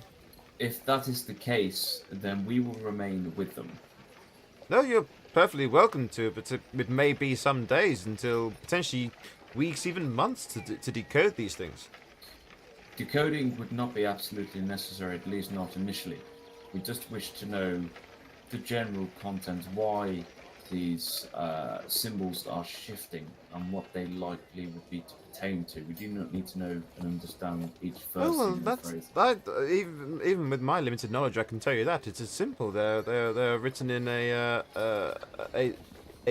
custom a custom language. They're written in the magician's own own particular cant, as it were. Many magicians and indeed many professionals within many industries will do the same thing, where they write their notes to things that is their proprietary information. They'll write them in code and such. There have been examples I could give you of alchemists who write down their recipes in a secret hidden code in things such as simple and mundane as cookery books. Though professionals will go to some extreme lengths in order to be able to hide their secrets. So as for why they are the way they are, that's incredibly easy to tell you. Their content, that would be the bit that would take some time. Pook will turn to the rest of the party. Thank you, librarian. Very helpful. If you don't mind, I wish to discuss this a little further with my party. Certainly, I'm going to go and see if I can find one of the members of the faculty to start taking a look at this, and she'll Wonderful. potter off. Well, thoughts? I suggest we have this woman sign something to say that this is exactly what she's doing with these specific items. That way the guards can have that, should they question us in poor taste. So what have you guys done with Drago Brello, by the way? She'd still be with us, right? He's still with Yeah, you. Nemia's holding on to Drogo. Yeah. Yeah, Not I letting him assumed go. that was going to be. I just realised I didn't actually ask you when She you went to arm-looped church what him. you were doing with it. Yeah. Yep. Yeah. He's so, in yeah, the so grasp. he is still with you, and he's just like looking around the library. Yeah, you know that thing where, like you take a like George and Lenny type of thing, and just like looking around. So, Nimril, you're suggesting we take Drogo and the ring to the guards and tell them the library has the books? What do you mean by a note? Should these need to stay here much longer, I think it is best for us that they be monitored in their location. Give us an alibi. Roland Hammer, what are you doing? I think actually everyone has just heard as the chest is just like slammed shut on Roland Hammer's hand, and he's tried to do it subtly, and he's just like dropped it on his fingers, and there's like one of his fingers is really crooked. It is pointing in entirely the wrong direction.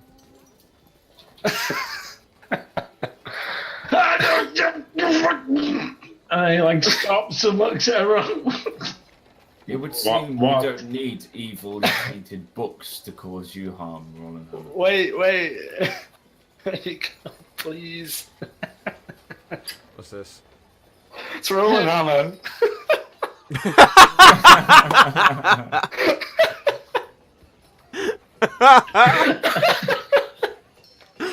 Oh, I love it.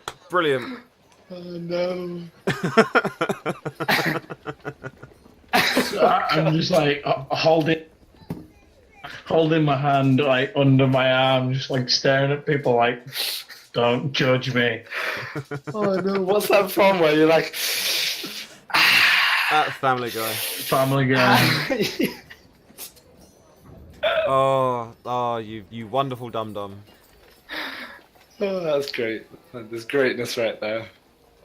Yes, so Nimriel is suggesting we have an alibi.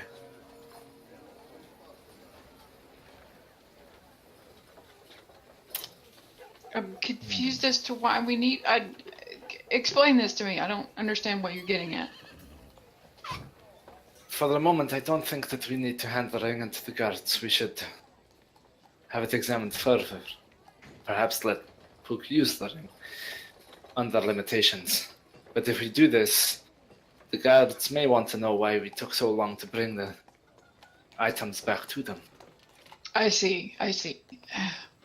Well, I mean, if and she points at the librarian that's wandered off, if they can bring back a professor or something, I mean, if we're gonna have Pook put on the ring to try and read these darkly touched books, and she kind of glances at Roland Hammer standing beside the chest. I'm gonna hold up my hand like it's not gonna fit on this, is it? No. And Oh dear. she'll say, then don't they have the means to protect Pook from Possession? Nimriel smiles as if that was the realization that Namia had actually just made her realize before she said it. So what's the plan? It would appear that we're interested in asking one of these professionals if they can do some sort of suppression of magic on Poop while he attempts to wear the ring. Let us wait until the librarian returns with a faculty member, and we can discuss the plan further with them. Okay. So about 10-15 minutes later, she comes back and there's quite a young handsome gentleman wearing very neat and tidy robes. They're not like big and ostentatious. But they're not like plain and boring either. They're like very professional looking, kind of like stately kind of thing. Very. He's clearly dresses well, and he's got a very relaxed smile on his face. Very neat mustache and goatee, and very like well kept, swept to the side hair. It's like, hello, good afternoon. I'm told you have some books of well, a questionable content, I believe, would be the most easy way to describe them from what I've been told so far. Absolutely. And we wondered if you would be able to tell us of their purpose. The purpose of the books? Well, I mean, there are multiple books here, from what I've been told of it, and seeing the size of the box, and I can only assume that there is enough to fill maybe one, possibly even two of our shelves in there, and Absolutely. it would take some time. I can take a glance at one of them now and see if I can work out some of its purpose. If you just like take a look inside there, would you care to open the box for me if you don't mind, just in case? Namia will quickly step in and do that so that Roman Hammer doesn't break anything more than his fingers. Thank Well, you. Hammer just gets like steps back to behind them next to the desk clerk. Yeah. So he steps forward, reaches down, picks up one of the books, quite confidently, as like he's not aware of anything at all. He puts his hand on it. He doesn't wince or anything at all. He just picks the book up, opens it, flicks through it a few times. Like, yes, I can see. Yes, it's a not exactly a standard cipher. Bear with me just a moment. And he's like he closes his eyes, places his hand against one like random page, and the finger extended, and it's like you can see sort of like he's muttering under his breath. Looks down at it and is like, well, that is most peculiar. That's never happened before. Oh no, it would appear that whilst I can divine the words. It's the words themselves. They're just gibberish written in different languages, essentially. So like I'll give you an example. This first line here. Yeah? Sir. We think we have the cipher, but we think the cipher is in a ring, and it's a soul. And she points at Pook. Oh, Show him. We can't just keep this to ourselves.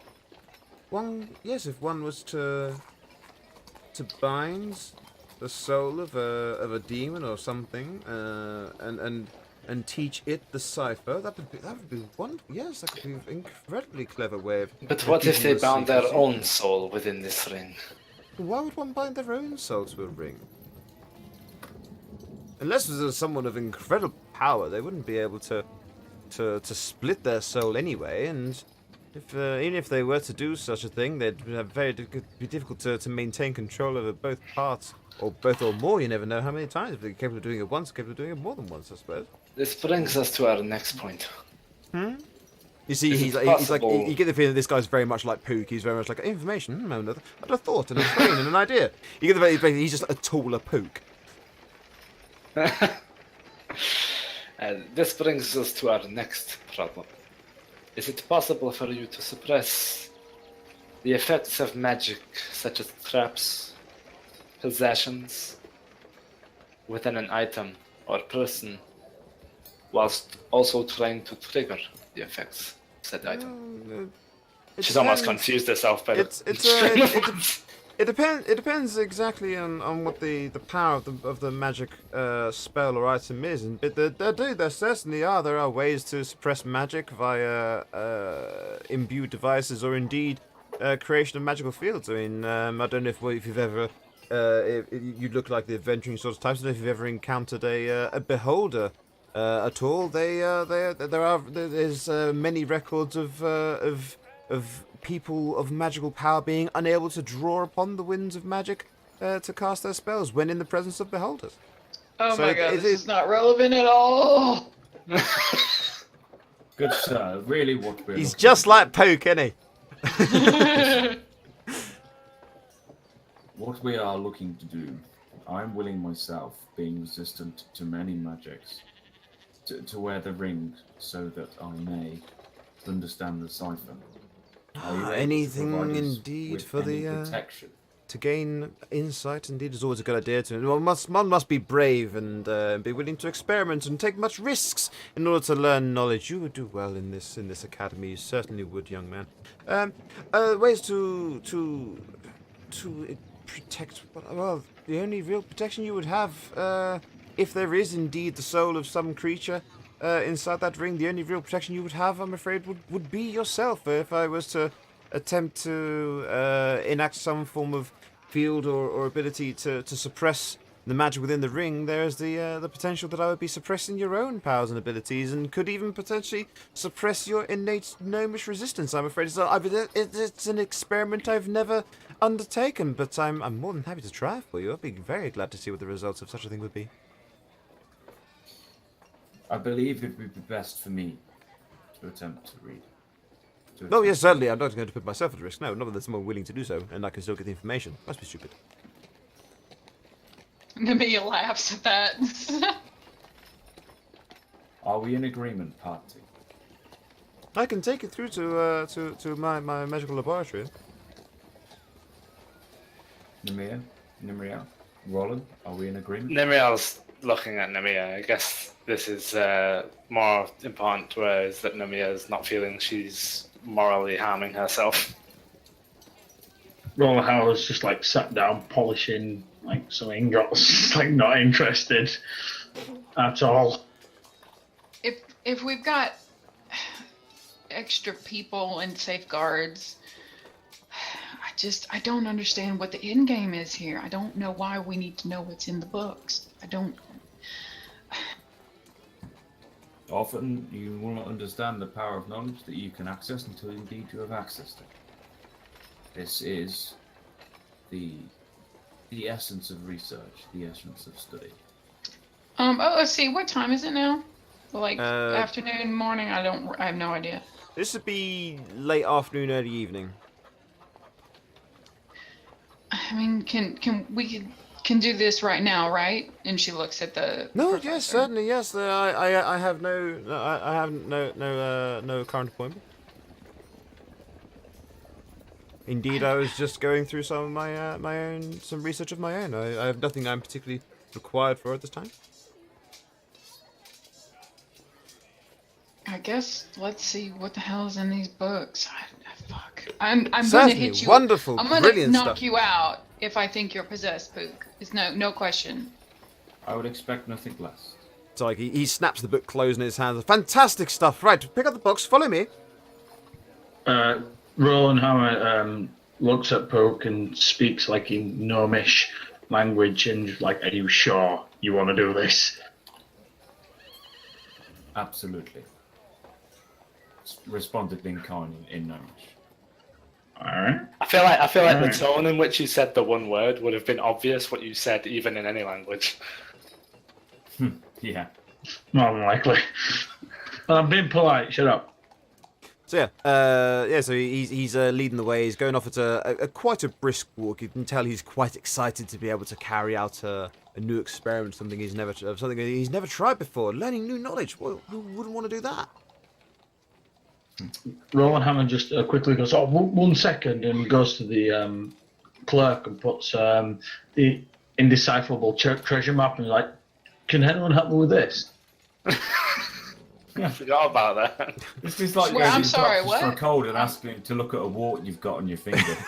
She Pretty starts, much. she just takes a look down at the map and says, is this map is this map where these items lead to where these items are found, or is it a part of No. these? No, this is great treasure. Do you know who can tell me where this is? I'm afraid cartography is not a part of my knowledge. I'm sure there would be someone here who would have a knowledge of it for you, but I'm afraid that someone is not myself, Master Dwarf. Excellent, thank you very much. And then I'm gonna run over back to the group. The tall professor, the tall young professor, he's like, don't forget the box, my friends, don't forget the box. Knowledge awaits. Come. Wait, who else is going to carry that now? Nemea will help carry the book as long as, the books as long as Nimriel's got an eye on Drogo. Like right now, at this point, she's just treating Drogo as a lost child. Yeah. He pretty much is, to be fair. Uh-huh. Right, Roman Hammer's like, no, not me. I've carried it so far. Not that he even could carry it anymore after that mistake. Nimriel and Nimir, I suppose, are carrying it along the way. Nimriel will keep an eye on Drogo. Okey-dokey.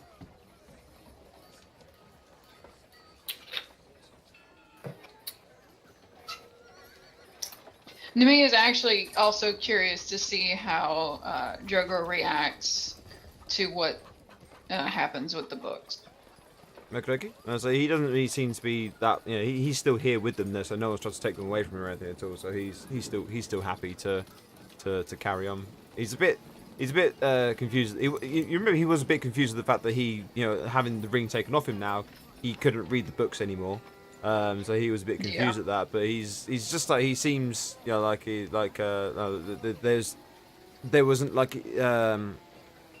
there was nothing in the box then straight away that he could then look at and read and see as being, as far as he's concerned, he thinks, oh, he's done what needed to be done. So he just wants to keep an eye on his books because they were left to him.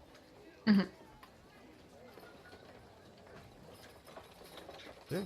So there's the tall professor. He's heading off towards basically like the back of the library, towards the staff only doors. You all keeping pace? Mhm. Yes. Absolutely. Yep. So he holds the door open until the first one of you is there, and just like before you even reach it, he's letting go. So come quickly now. And he's going through these quite wide passage where there are rooms leading off, and it's as you're going past them, it's clearly that this is then you're in the college itself more now, and there's classrooms leading off side to side, and he takes you down a few little passageways, and eventually you get to an area that is very clearly this is then less classrooms, more offices. This is where the professors when they're not doing lectures and giving lessons and stuff, this is where they do their own stuff. And he leads you into one of these offices, and there's a very neat and tidy desk in one corner with a wall. All the walls are covered in bookshelves. And most of the shelves are filled with books, but there's a few of them where it's like shelves where it's been like dedicated to like a shelf that is full of different items from various creatures and stuff. So there've been like claws and hands and beaks and skulls and stuff. Like that, the classic this is a wizard's room type of thing. If you imagine that, you're not going to go far wrong. Okay. And Fantastic study here, Professor. Sorry, I didn't catch your name. oh, sorry, yes, Gregor Rivenmar. Professor Rivenmar. A fantastic study. Reminds me of one that I once had. Yes, it's not much, but it does as I need it to do. if you just follow me, and as he heads over to one corner of the room, and he leans down, very easily pushes a table that's in a corner to the side, as it's almost like basically like it's on runners, and reaches down, opens up a trapdoor, and he's like, just follow me down these stairs, and he heads down the stairs. As he does so, he basically just presses his hand against the wall, and a few basically each corner as you go down these stairs, which it turns quite tightly. But it's wide enough you can get down with the box. That's much of an issue. But like the corners, it's not like you're not going to take it at speed. Discomforting. Yeah. But it's large enough you can get the box down without a huge amount of difficulty. But you're not going to be doing it quickly. You're going to need to like take a moment. It's like, okay, and yep, to meet you. So like get around it. But you'll get down there. And each corner of it, there's a near the top there's a drift globe, so the area is well lit, and basically like it opens up to, it's almost the same dimensions of the room above, but slightly smaller, and it's not a particularly high ceilinged area, but you get the feeling that this is like these are the spaces. You get the idea that this is kind of like the pattern, you know, like each of the offices there is an office above. And then underneath, sort of like the laboratory sort of area, a space that they can do whatever it is they need to do for it. His particular one is split into sort of like a 3/4, 1/4 kind of split. And along the 3/4 area, you've got basically the stairs that come down, and then also is multiple tables that are filled with various types of alchemical paraphernalia. And then in the other quarter, on the floor, you've got sketched out on the stonework on the stone tiles. There is a very neat and tidy magic circle. Pook, can you give me an Arcana check, please? I can indeed. Okay, so you're 22. You recognise this as being basically just your generic base magic circle.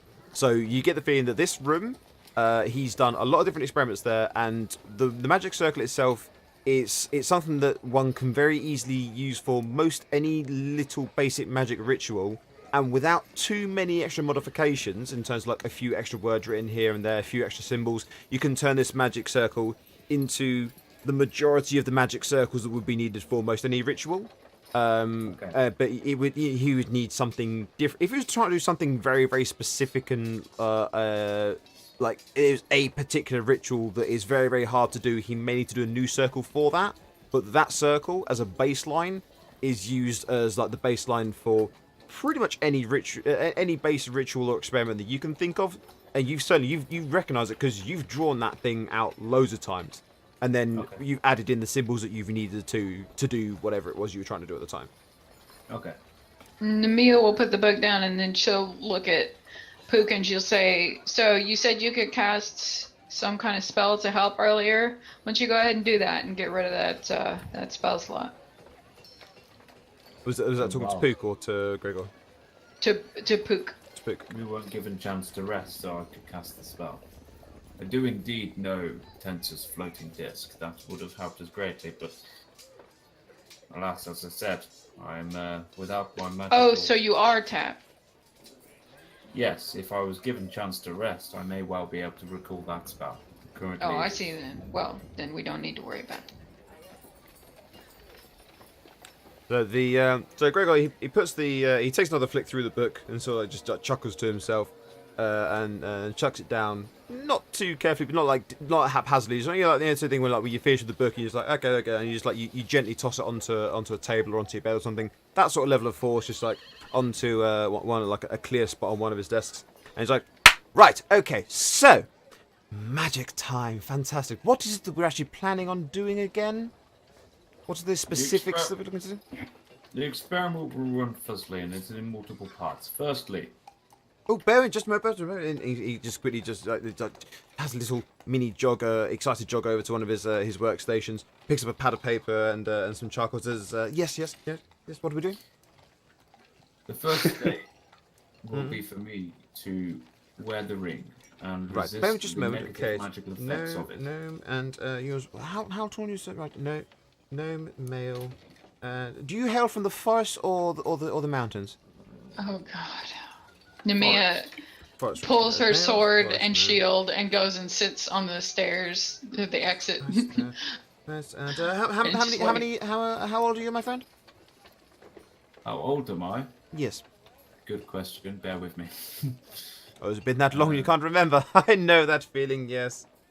How many centuries Well- have I been alive now? That doesn't matter. I'm not the one being experimented on. 100 years. 100 years old. Oh, he's a youngster. Yeah, that explains why you got that youthful spring in your step all the time. God bless you. Right, okay. And the magic. Okay, may I see the ring before we start this as well? God, I sound like a priest, don't I? May I see the ring? Oh, yeah, fantastic. If I may, please.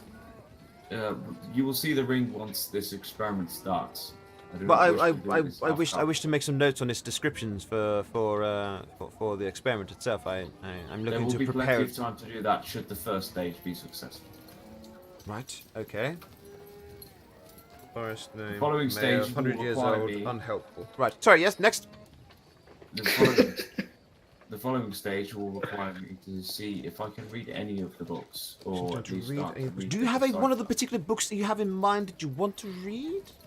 Do you know? Is there one of them that we can think of as being like the like volume 1, as it were, or are you just going to pick one at random?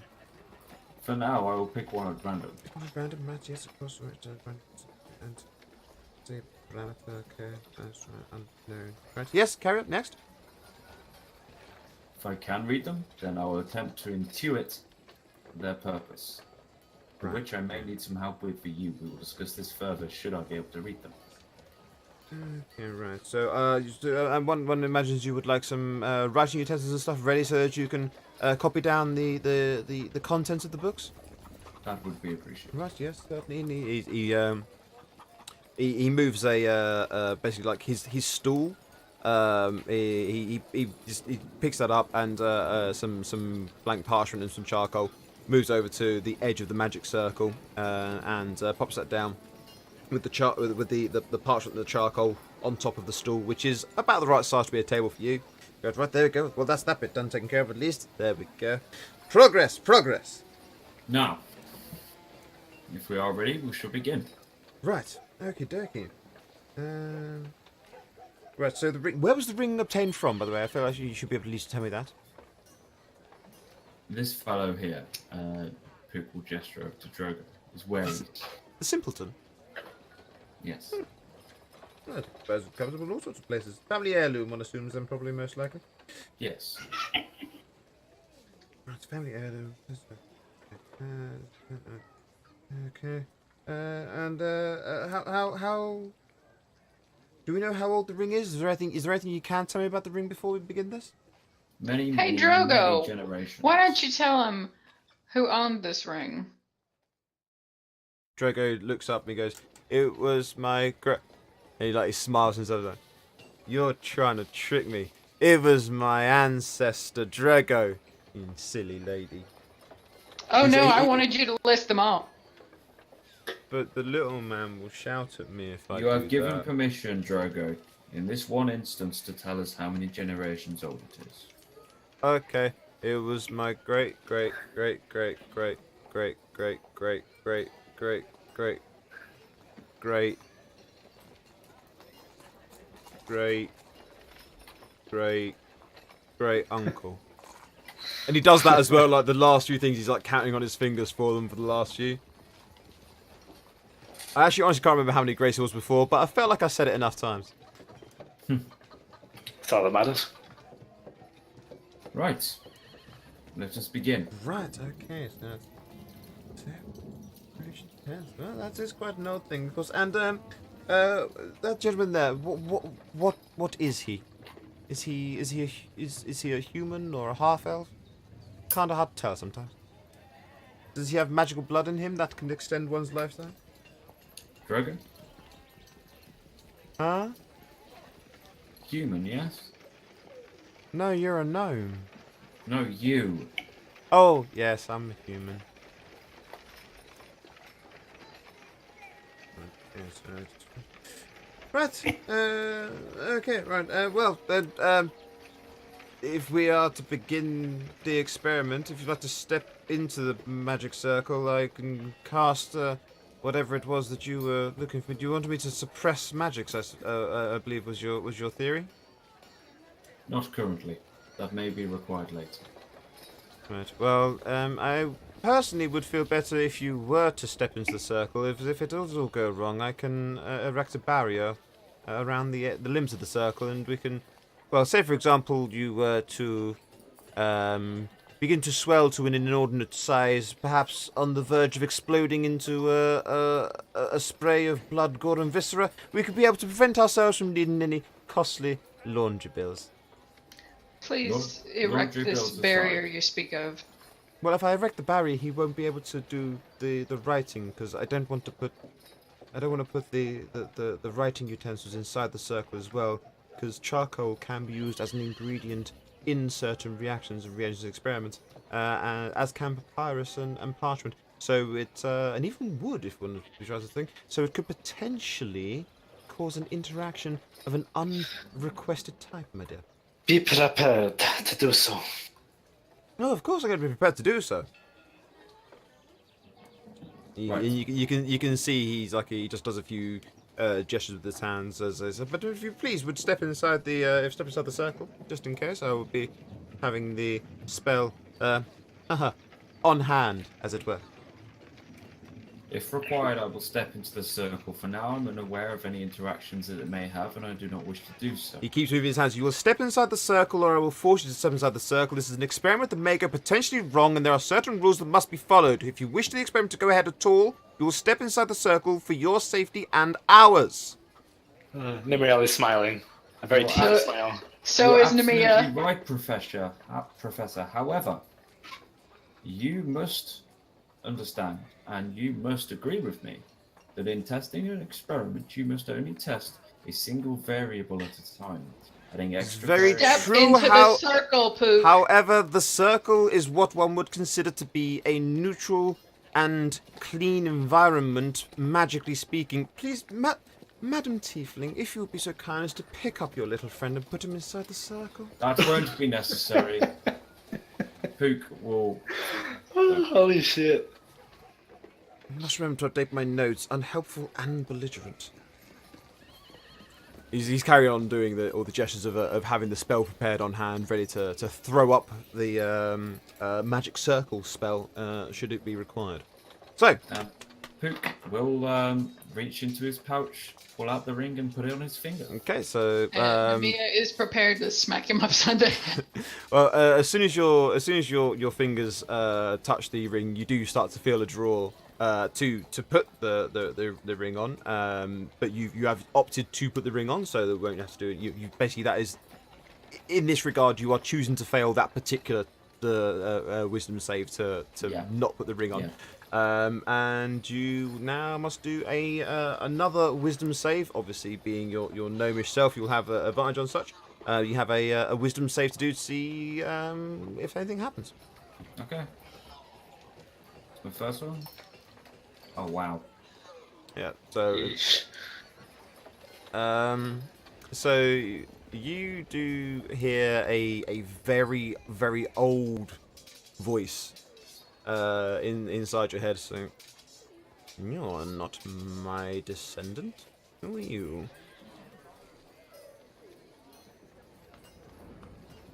Pook won't respond to the voice. Oh, come now, young man. I know you can hear me. Can't not hear me. Pook will walk over to the chest and take out one of the books. Roland Hammer, who is currently laid on top of the chest, points to the book that's on the table and just just use that one. I'm So confident. as you go to leave the circle, though, Gregor would say, "Please do not leave the circle. If you require a book, one of us can hand it to you." Nimriel will grab the book for him from Okay, the so you table. grab the one from the table. Very well. Hands over to you. Yeah. Okay, so I'm going to open the book. What do I see? You still see the same amount of gibberish. Are, Like, are you- these you- symbols still shifting? Yep, everything is exactly the same as it was when you read it before. It's like if you wish to delve into the depths of my recorded knowledge, you're going to have to at the very least give me your name. And why? I wish to know the purpose of these books. The purpose of these books is to be a recording of my experiments. You Pray still didn't tell, give me what your were they? name. I do not wish to copy them. I do not wish to pilfer your knowledge. Pray tell me, what was the purpose of your experiments? To test the limitations of the mortal races. Limitations with regard to what?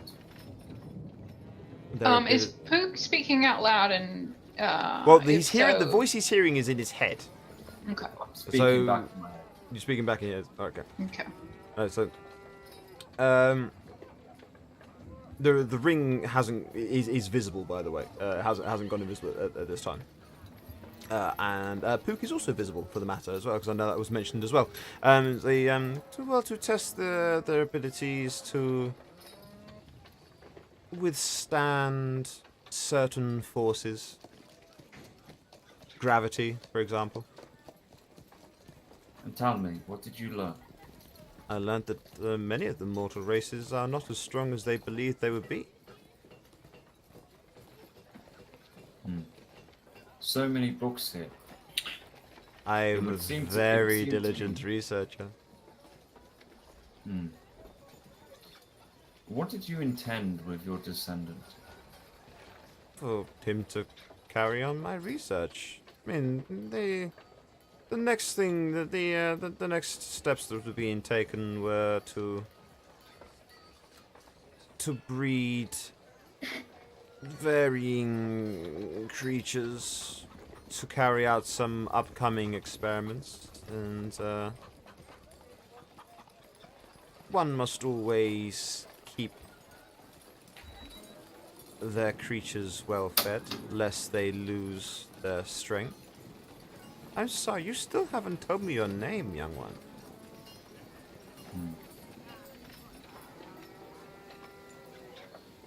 Very well. And Pook at this point will remove the ring. Oh, will he? Like, no, we're not finished talking yet, young man. I'll be a wisdom saving throw from you there to try and remove the ring. Okay.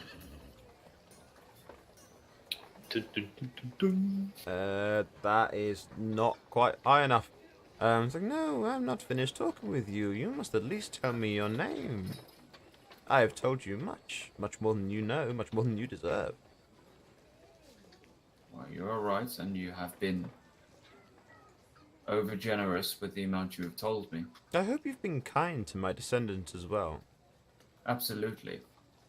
We couldn't have been kinder, given the circumstances. He holds me in very high regard. I would hate to I'm sure feel he like does. he's disappointed in me by putting him on a wrong path, one that would cause him harm, undue harm. No harm has been caused to him, that you can be assured. However, I believe our conversation here is done. Why do you wish to know the content of my books? Do you wish to help me continue with my research as well? Is that why Drago has brought you here? I sense from As a brief look through your memory scholar- that we're at the Mages College. As a scholar, I was curious. There are many books, and clearly much knowledge here. And although I cannot currently read them, I wondered if you could perhaps give me some further knowledge on them, and you have done so. However, my research takes me in a much different direction, so unfortunately I will not be able to carry on. What is your research? Where does your research interest lie? The fabric of life. Fabric of life. Ah, such a wonderful thing can be woven infinitely in and out. Yes, it's far easier to take life away than it is to grant it. I always find myself troubled with how quickly and easily experimental subjects can expire. Maybe you could help me with that, with finding a way to make it so that they last longer. Perhaps one day. But you will forgive me. I wish us to end our conversation now. Oh, will we talk again, young man? I feel like you and I could learn a great much from each other. Perhaps one day. I hope soon. And Pook will try and take the ring off again. It's another wisdom save from you. Is there like an actual visible him attempting to remove the ring? I mean, I think his hand would have gone to the ring. And yeah, you do Okay. get off on this one. Can I have a Constitution save from you as well, please, actually, Wessel? Yeah, sure. It's not for anything major or severe. Don't panic. You're not about to die. I think the potential stress of the conversation may have appeared on your face, like maybe like you got a little bit of sweat on the brow, looking a little bit flushed in the face. Mm. I mean, you basically just been sat there, just like going, just like Yeah. wincing at yourself for a moment. But yeah, so you can take the ring off without too much of an issue on your second attempt. Like the first time you try to take the ring off, anyone, let's have a perception check from everyone quickly, like a post-event perception check to see who would have noticed at the time. So Definitely not Nimriel hasn't noticed it. She still had her back turned from when she handed the book over. But Nimir would have noticed it, and Ron would have noticed it as well. So you guys would have noticed that like his hand like went to move to his other hand, but so like stopped.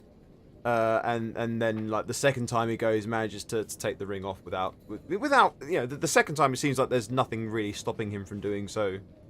It's almost like the first time he just like he went to take it off and then just changed his mind. Nemia breathes a sigh of relief and says, "Thank home." You looked worried there, Namia. Well, I 'cause saw she you loves reach ya. for your hand. I saw you reach for your hand, but you stopped. This thing had more to say than I first thought. Although it is fair to say I was never in any real danger, and Pook puts the ring into a pouch. Full of shit. Professor, thank you for your assistance in this. I'm afraid the experiment went beyond what I was comfortable with. The being that possessed the Please ring- do write down all the information you can on the parchment. That's what it was there for. You didn't I seem will to take describe- hold of it or anything at all. I will describe to you the events, and I believe you, as an unbiased party, would be in a better position to write. No, findings. as you wish, as you wish. And he turns to a new page in his book and then just looks at you expectantly. So Pook will say this, but also say it to the party as well. So he's explained to them what happened. Okay. The ring itself is indeed possessed by a soul. And at least from what the soul tells me, it is the ancestor of Drago. Rowan Howard kind of goes, "What about the books?" The books, I'm afraid, I was unable to read. The reason I believe so, and the reason that I tried to take off the ring, is the thing within the ring was interested in my name. Did you hand it your name? Names have power, and I was unwilling to divulge my name to the being. Are you willing to hand the books over to the authorities now? The books, according at least to what the thing divulged, are notes and recordings of his experiments, which I will say are of an unsavory nature, on the resistance, shall we say, of the various races to particular forces. Pleasant. I do not believe that they are of a evil nature, in the sense that I do not believe they may be used to cause further harm. Unless, of course, you followed the experiments that he had within. I don't believe they could be used for any kind of summoning ritual or anything else. What do you mean, forces against the races? Nemia's brow is furrowed.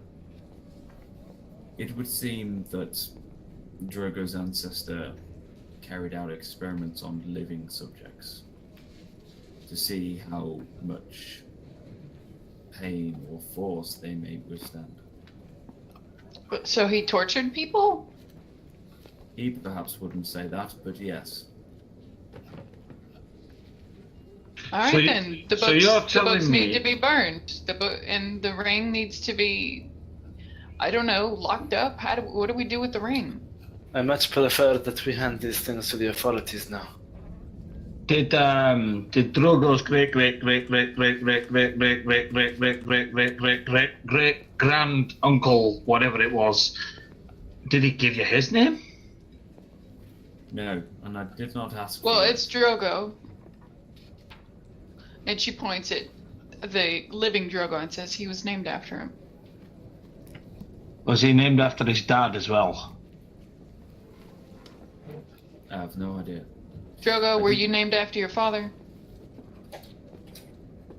I didn't really ever speak to him and call him anything but father. So I don't know. Maybe. I'll take that as a yes. So that Either means way. nothing. I did not wish to ask there being anything further, as although it was not hard for me to withstand the magics, I do believe that if I became more involved with the being, that it would become much more difficult to do so, and I was eager to remove the ring as quickly as possible once I found out what I needed to know. All right, everything to the authorities then. We're done with this. Dungeoneers. I agree with this. Thank you for that one, Be a High Roller, for the follow. You're awesome. Welcome to the Dungeoneers. You're joining us as the party is coming through, potentially coming up to close a particular quest line, depending on how they decide to act further with the information they just received. Are we in agreement? Does Rollenhammer and Pook have resistance to that? No. I am Oh. now comfortable knowing that these books may not be used for summoning, may not be used for any kind of dark ritual. I'm happy for them to be handed over full information to the town guard. I'm happy for the ring. The ring actually poses some questions. I was able to resist its magics, but would the town guard be able to? I still think we should smash it, and like Willenhammer's gonna like grip his axe. Your enthusiasm is, as always, Roland. I don't see why not. We know it's possessed, and if we If you s- destroy it when we hand it over to the guards, then they can't put it on. They can't use it. Or we can That's- take it to the Temple of Ilmater and have the exorcism done, and take it to the guard and say it's inert. Perhaps Well, we leave the magic within the ring and inform the guard that the temple is willing to perform the ritual. This way, our insurance is assured. Well, Excellent idea. as I hate to admit you were right about visiting the temple, but as your deacon told us, even if you perform the exorcism, you run the risk of releasing the spirit within. If we destroy the ring, I believe we run that risk as well.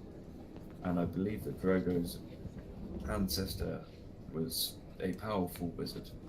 Can we It would not? be beyond my capabilities? Can we They may not be- smash it in the circle and like point to the magic circle? Well, the circle does have the ability to trap such things, varying creatures within it, but without knowing the true extent of the item, I'd be loath to destroy it until we can fully research it. A new party stands It is much better alongside that we the hand it to the Dungeoneers. authorities, as Namia has said. Artifice for that earlier raid. today. Thank you for that, my friend. Hope you've been having a good day. Hope your stream was going well as well. It is better that we leave this to the guards. If Yeah, something we give- happens, it was not our responsibility to begin with. We can at least give them fair warning. Exactly. And as May I Nimril propose- said, we tell them about the Ilmater's deacon's offer. May I suggest a separate idea? Pook. We are not far from the Thank you for ocean. that follow, Minor HD as well. Sorry. Could we not weigh this down and throw it into the depths? Which depths were you thinking of? The river, the sea? The sea, the river Things have certainly a not. things thrown into the sea have a habit of being washed ashore. Particularly I when think that's a terrible idea. when weighed down ineffectively. I mean, say for example, just as an example, give you an example here. You was to put it inside of a sack with a No, large I'm rock, not going to agree to throwing and it in the you water. Throw that into the regardless. sea. Yeah, Okay, no, could you definitely please shut up, dude? Whatever. What's your name, Professor? Gregor Revenmar. Okay, please just no, thank you. We're done. We're gonna take this to the authorities. I was going to give an example of how ineffective we it know. would be. No, thank you. We realize it's not. ineffective. No, Willie, listen. Pook will, at this point, look at Nemea with almost a look of worry on his face, and kind of whisper to her, "Is that what I sound like?" She nods, but then she stops. She Shit. says, sometimes. Oh, only sometimes. I feel much better now. And of course, when I do, it's about entirely relevant things as opposed to sacks and the sea. Good. Well, She's a little more tolerant of Pook, and she kind of nods, like, okay, yes. That's only because she fancies Poke. Here comes the bride. I mean, I thought Professor. maybe with this professor being tall, dark, and handsome, maybe he could catch her eye a bit more. But nah, she likes the gnomes. Professor. I must Shield thank Guild, you for welcome your to the assistance channel. in Welcome, this thank you for that follow, my friend. Were you asking the professor? Professor, I must thank you for your assistance in this experiment. No, that's no problem at all. Would I be able to take a look at the ring before you go away with it, just so I can complete my notes? I'm afraid not. It is a risk for me to put on the ring, and I don't doubt your abilities. But it is a risk that's not worth taking twice. Now we know the content of these books, which are... Well, I won't put on the ring. I just want to take it. I just want You to do make not need notes. to put it on to be affected by its magic. You will feel its pull from the moment you touch it. Oh, that's very simple there. And he just like quickly scurries over to his desk, and he comes back, and he's holding something you've seen before. He's very deftly just puts on a pair of these incredibly fine chainmail gloves. There we go. See, and he's like tightens up around the wrist a little For bit. fuck's sake. There we go. See, now I don't need to make any contact with it at all. If I may, see, these things here, wonderful things. Could I now please examine the ring? Professor, may I wear the gloves, and you may examine it from my hands and my hands only. You look with your eyes, not with your fingers. He looks down at his hands, then looks down at your significantly smaller gnomish hands. Not entirely sure that you are actually as intelligent as you think. Namia laughs. And Nemiel will butt in It's a question of scale and logistics. My gloves won't fit your hands. Perhaps if we let you look at this ring and record its appearance and further details, you owe us a favor. Well, I believe giving you access to my lab without... yes, certainly. Yes, I will owe you a favor if that's what it takes. Adventurers are always so keen to get favors and jobs and such. Yes, but yes, certainly I'll owe you a favor. And Oh, and she have a steps back away. Rather have scarves and just like could have asked for gold. I have no use for gold. Look I at me. do. I'm barely armored. Completely forgot about that. You're also full of shit, Namia. He's holding his hands out expectantly for the ring. I do not need to manipulate the ring with any dexterity. If I may put my hand in one of those chainmail... Oh, gloves just give I him the possess, fucking ring, for fuck's sake, Pook. God damn. Pook One- will flash Nemea a stern look, kind of almost to indicate the gravity of the situation that may be occurring in front of them. Like, Well, almost like, you already let the dwarf hold it, didn't you, with the gloves on? yeah, then. But I'm not so... Oh, well, we can't talk about it out of character. Allow me to hold one of those chainmail gloves. I'll put it in my palm, and you may observe it with your eyes. That is as much as I can do. All I want to do is have it in my palm so I can see it and That make is notes as on its much as I description. can do. Just up, for God's sakes! He unfastens one of the things, He's like hands you the glove. He's like, "Can we just, I just need to make my notes. You've asked me to carry out this, to help you carry out this experiment. You want me to make notes. What sort of researcher are you?" The diligent kind. No, yes. Pook will pull out the ring, wearing the Pronounced chainmail belligerent glove. again. You got most of the letters right, at least. Belligerence is a quality that I hold very dear. I'm Yeah, sure so- you meant it as a compliment. And Pook will open his palm, being very aware of how close the professor is to the palm, and he won't allow him to touch it if he even looks like he's going to. Yeah, no, he doesn't even go to touch it. He literally just like he cranes his head around. He's like, yes, makes some quick sketches and notes on the description of it. He picks up he goes to his table, picks up like a long copper rod and a long iron rod. Uses both them to like gently just like tap. He looks to you as he goes to tap it to see if you're going to give him permission to make contact with this metal rod. I will nod. Yeah, so he just gives it a couple of taps to see if it reacts to it. Copper, no reactions. Iron, no reaction. He uses those sticks then, the rods to like manipulate it a little bit so he can move it around and see it better. Carries on with the notes. Right, yes, okay, very much. That seems fine. Yes, I've got all the notes I need on that bit. Fantastic stuff. Okie dokie. I'm sure But, that wasn't so painful. You know, of And course, Pook's still holding the this glove, item. You know, of course, it's a ring of mind shielding. Yes, you are aware of the particular properties of a ring of mind shielding. Yes. Absolutely. That's However, it is also in possession of a soul. A Well, soul yes, that we'll probably will- find that the gentleman who was inside of it was most likely wearing it when he come to met his end, either through nefarious means or just the effects of age. And he chose to allow his soul to remain within it. It's a very. See, I was thinking that it was some form of phylactery or something from the description you gave before. No, this is actually a relatively simple magical concept. One that seems to possess the ability to control the thoughts, or at least indicate the thoughts that it wishes you to take. Well, yes, I mean, if one is of a particularly strong will, and then comes into contact with one of a particularly weak will, then it's not really any different to a face-to-face conversation between, again, similar people. If say, for example, someone of a very strong will, like myself, were to attempt to have a conversation with... He's pointing at Drogo. With you, actually, frankly, to be honest at this point. One could give the ability of one to be able to force their thoughts along a certain path just by saying the correct things. It's not really any different than an actual face-to-face conversation interaction. The strong-willed can control the weak-willed, whether that be in spirit form or in life. Indeed. Even Pook is beginning to tire now, which is impressive. God, he's out poked. Yeah. Pook will return the ring to one of his pouches and unfasten the chainmail glove, hand it back to the professor. I trust that you are indeed now satisfied.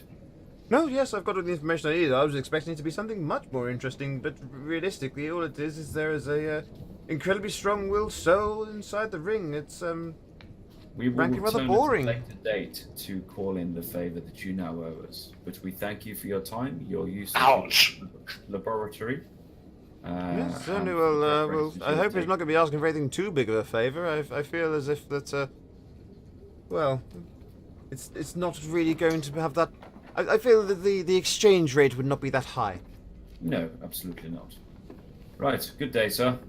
Good day. Is you know your way out, or can you remember that much? I'm sure we'll find our way. Okay, fantastic. Well, so if all else fails, you have the ranger there with you. I'm sure he can show you the way. He points at the dwarf.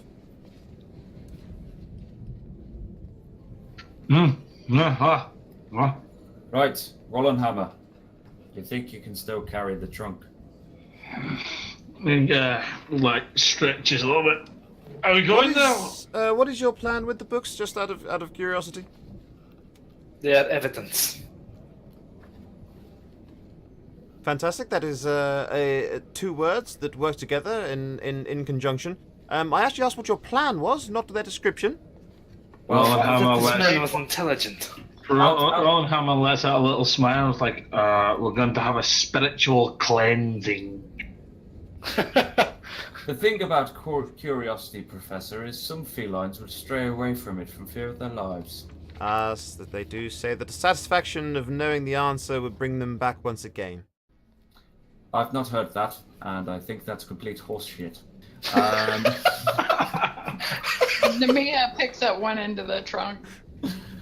Good day. Roland Hammer like climbs off of it and grabs the other. If you could let us wherever you say it's evidence, one assumes you'll be handing this into some form of authority, perhaps the manor house itself or one of the guard stations. Please do get them to make us aware, as they don't really handle books properly, and it could at least make sure that they are properly categorized. Even if, to be fair, I can't see as there being that much information in them, but Perhaps you can give a written letter and we can take that with us. Oh, I suppose I'll do everything for you, really, then. And he goes and gets a bit of parchment, quickly writes out information, signs it, pumps his sigil on it, goes, there you go, then just hand that in with it, I suppose, and I'll take care of all the rest of that too for you. That counts as your favour. And he turns his back, walks over to his desk and starts doing his experiments. That sucked. Just gonna ignore that and come back again anyway. Wait, we can leave then, I suppose. Yep. Everyone's ready. Yeah. Yep, away we go. Cool. We're back up on the north So portion, yeah, right? you can easily find your way out of the offices, out of the academic area. You didn't, Okay. even if you get lost, it's just like a couple of questions will get you back out to the library, and then Alright. you know your way around the city from there. Nemia's gonna ask that they go to I think it's that one that we left out of to go get the bandits. Yes. Yeah. Yeah, she's gonna ask to go up there, even though it's closest, just because she wants to ask about the bandits too. Nemea, Nimriel, and Roland. Now we have the full complement of information we need to make our decision. What are we doing with the books, the ring, and with Drogo? I To the presume- guards, we tell them the story, we give them the letter, and they will determine where to go from there. It's in their hands then. Very We well. have to agree this is the best course of action. Very well. Then let us proceed. Roland Hammer's too busy looking at his fingers. Is that one slightly too bent? No, just a major lag. Sorry. I say we bury the ring, burn the box, and kill him. No. Nimriel Oh, slaps that's him my over the opinion. head. Is that okay? Yeah, Nimriel slapping him over the head. I think that's fair. Yeah. In a sort of no child, not that slap. He's still lagging, by the way. So like a cuff around the back of the head sort of thing. Yes, that kind. Thank you. Yeah. Aside So I'm not lagging or anything at all. I'm. No, him. Oh, okay. Aside from all the particular details of the entirety of your plan, Roland, that sounds like a great idea. Right, to the guards. Oh wow. Oh, you asked. He's basically a child, she says to Roland Hammer about Drogo.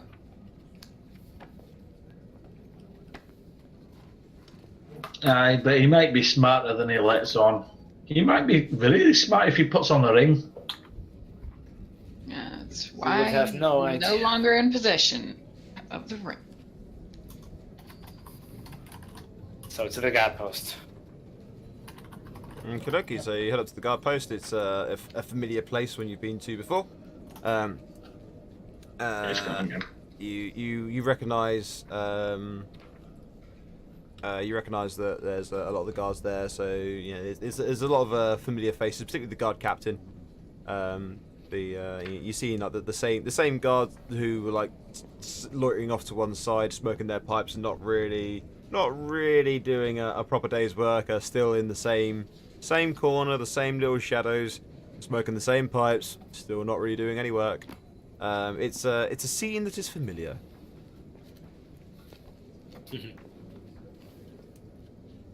Well, Amir, this is certainly your area of expertise. Lead the way. Oof, right. Nimriel hands her the letter, Okay. so she doesn't have to do the talking. She'll take the letter and she'll hand off the box to Nimriel, her handle, and she'll approach the first guard and say, "We need to report a crime." Yeah, so it's a guy who's just like leaning on his spear, just casually looking over everything. And so, yes, yeah, what? Yes, we need to report a crime to the highest authority here at this gate. That'll be the captain. He's like, I can't do the proper whistle for it, but he does. He lets off that high pitched shrill whistle, and the captain who's standing there. Try not to go too close to the mic. Yeah. So the captain who's standing there with a clipboard, looking over the carts as they go in and out, along with the rest of the guard doing all that stuff. He looks around, and goes like, "Yeah, what? Is this the captain we turned the bandits into? Yeah, it is. It's the same captain. Yeah. Yes, Captain. We need to report a crime. Right. Jim, take over because just he hands over the clipboard, like the whole pasteboard thing for it, and he comes down the scaffolding to come down face to face you, and this thing goes, yes. So, what's happened? Well, it's a bit complicated, but Oh God. at least one of your men and likely some citizens of Neverwinter perished in a cave near here. And she'll reach into her bag and pull out the bits that ID'd the guard that they found in the cave. Yeah. Right, okay. Well, that's. Well, I suppose why he didn't show up for work. Or anything. I thought he just buggered off. Right. No. Right. Okay, Alan, come with me then. Come with me, and he leads you down to the as before you have like that scaffolding area, and then like underneath that there is a door that enters into the guard post properly, and he takes you into the area that is clearly this area functions as like their office for it, and goes, right, come with me then, have a sit down there. This is going to take some time, I can already tell. Right, and he like sits down quite heavily in his chair, pulls out some parchment and a quill and ink. Right, okay, right. So yeah, start from the beginning then. What's happened? What's the crime? She's gonna make sure everybody's with them, so they've got the whole entourage. Yeah. So is everyone stepping into the office as well? I guess. Yeah. Figured Yeah. as much. Yeah. Okay. So yeah, you've got the big old steamer chest type box that we said about is there. Everyone else is there with him. Drogo's he just like sits down in the corner again on one of the benches and just like. Not in that way that he does of just looking around the room being thick. Drogo things. Yeah, just Drogo things. Hashtag just Drogo things. She's gonna glance to the others, and her brows kind of furrowed. She says, "This is not gonna go as easily as I thought." And then she's gonna turn back to the captain and say, "We were hired to help this man," and she points at Drogo Brodlow, Yeah, Mr. Brodlow. to find his key Okay. for a family chest. He led us to the last place he thought he'd seen it. Radio. We were attacked by spiders. We fought the spiders. Radio. He attacked us, and she holds up a hand as if to say, "Just give me a second." No, so he hasn't even read it. He attacked you. Yeah, carry on. and she kind of hesitates because she expected him to interrupt, but she continues. We subdued him. We killed the spiders. Subdued gentleman, killed the spiders. Right. Where's the Found. So assault with deadly creatures. That's the crime, yeah. No, maybe. No? Just, I guess let me finish the story. Oh, yeah, sorry. I thought that was it. I do apologise. Her faith is dwindling. Then we cleared out the cave and found the bodies, the people I mentioned, your guard. Oh, right. Okay, that's where they were. Okay, yeah, well, yeah, makes yeah. Okay, all right. Explains the hole in the shield. We realized Drogo had been possessed by a ring. So he looks up at it, like, how?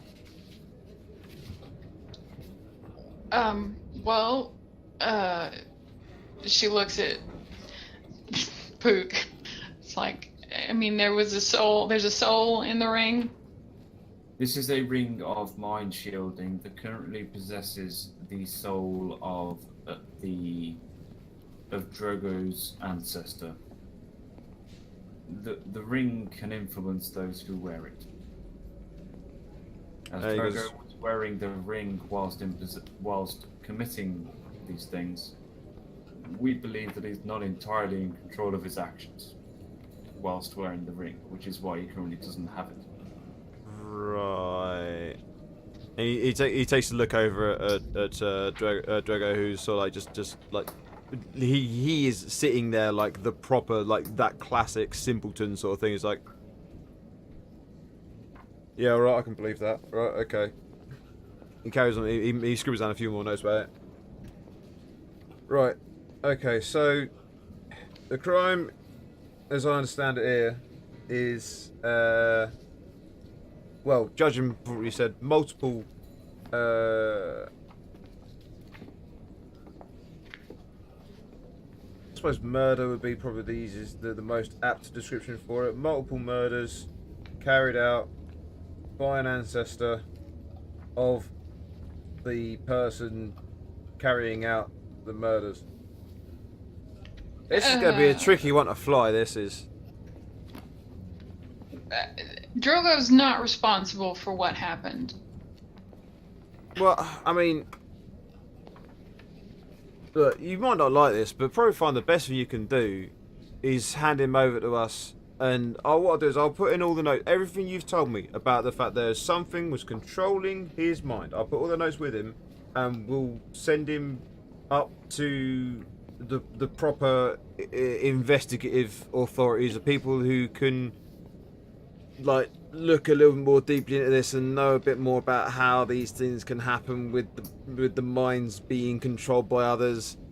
But I don't. This is well beyond what we do here. I mean, we deal with quite petty stuff. I mean, if I see someone being Your man murdered, died. Don't you see the problem here? yeah, but I mean, he went missing months ago. Except for the fact that we found his web-coated body with these items. Now, Yeah, the second part of this story, and hopefully you follow me with this, we've also brought along with us a trunk, which is a possession of Drogo, and along with a ring which contains the soul of his ancestors we mentioned. This ring will be placed within the trunk, and the trunk and the ring are to be taken to the temple of what's the name? Sorry. Ilmata. Ilmata, for the ring to be exercised. The deacon there says he's more than capable of this. You are not to touch the ring. No Well, one why is the hell to would I the touch a ring if it can control someone's brain? What sort of idiot would put on a ring if it can control their mind? This guard captain is actually intelligent. We are at an understanding then. I will tip the ring from my pouch into the chest, and you'll take it over there if you wish. Your Fuck men off, and I ain't yourself touching to it. be I'll safe. get my boys to carry it over. Must be stupid. He just chuckles to himself. And Okay, Namil okay, will put I'll the get letter expendable on the boys to carry table. it. What's this? This is a letter from the Mages College. Oh, brilliant. Alright, let's see what they've got to say then. He just picks up the letter. Right. Well, hang on. What am I doing with these books then? Because this says that he got to take them to the library so that the Mages Guild so that they can categorise them. So am I sending them off to the church to get dealt with there? Or am I sending them off to the Mages Guild? What am I doing with them? To the church first, then to the Mages Guild. Oh right, okay. Well, actually, yeah, that does make sense, actually, doesn't it? Yeah. Oh, okay. Whatever is left of them. And he goes through and he makes a few notes and right, okay, so right, oh yeah, okay, so leave that there, leave the box there, leave him with us. We'll get the box taken to the church, dealt with whatever needs to be done there, and then we'll get that sent up to the Mages Guild, and we'll have the boys sent up to the actual Lord's Manor, get the royal police to take control of that and see what they can work out of it. And I don't think they're going to hurt him. I don't think they're going to hurt him. They shouldn't hurt him. They ain't got no reason to hurt him. Right. Yeah, I'm sure it'll be fine. Right, okay, leave them all with us. I'll get it taken care of. Thank you, kind. I'm afraid I haven't really got anything I can give you in terms of like any reward or nothing. This isn't like one of those bounties that we posted up before about like, those bandits and stuff. So I've got nothing I can give you. As long as these items are dealt with correctly, then. Oh there's yeah, no I'll take care of that. Don't you worry about that. I ain't seriously. Who the hell puts on a ring if it controls your brain? What if you don't have one? She looks at Drogo. So he looks up and goes like, well, I suppose there's nothing to control at that point, is there? You'd be surprised. His Sauron is better than yours, I assure you. Nemia, I understand you wanted to ask questions about the bandits. Yeah, I do, but I'm kind of worried about Drogo right now. But I can talk to him before you take him, right? Well, yeah. I mean, he seems like a nice enough chap. I'm not going to put him in. Not going to put him in brig or nothing. He seems like he's quite happy to just sit there and chill out a little bit. Okay. Well, those bandits we turned in. I mostly wanted to ask about one in particular named Jinx. What's their sentence going to be? Well, they're it's a bit of a tricky one, that one. They're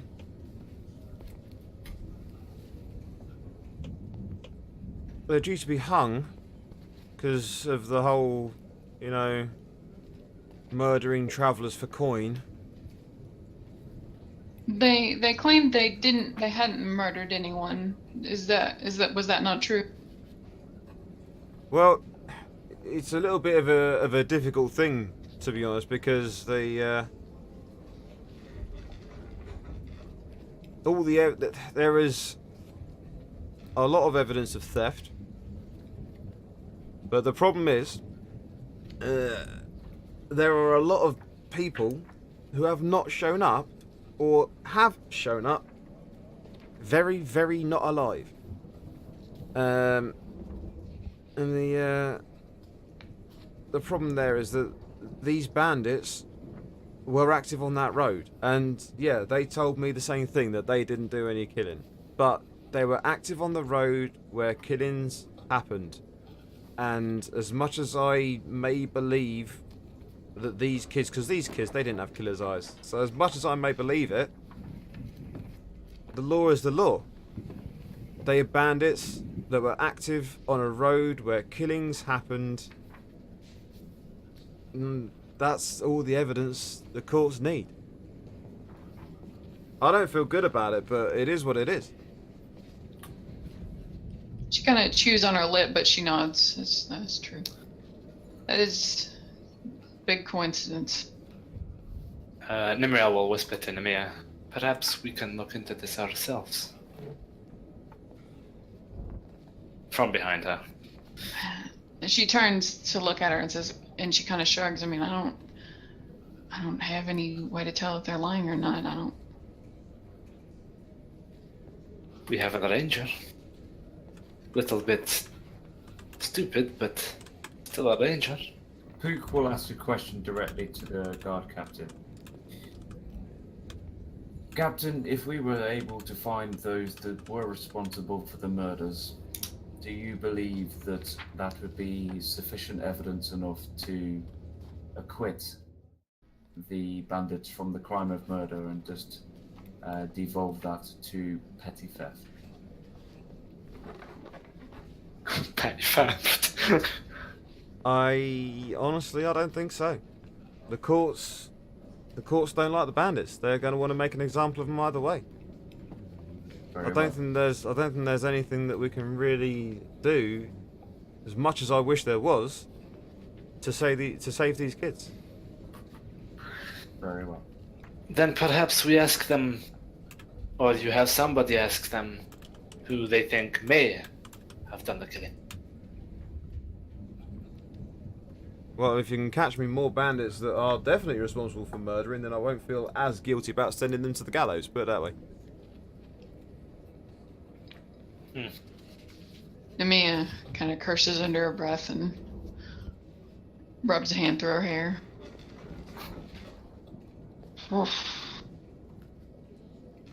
Right, now if we are done here, the Blue Stallion, I would suggest. Yeah, I think so.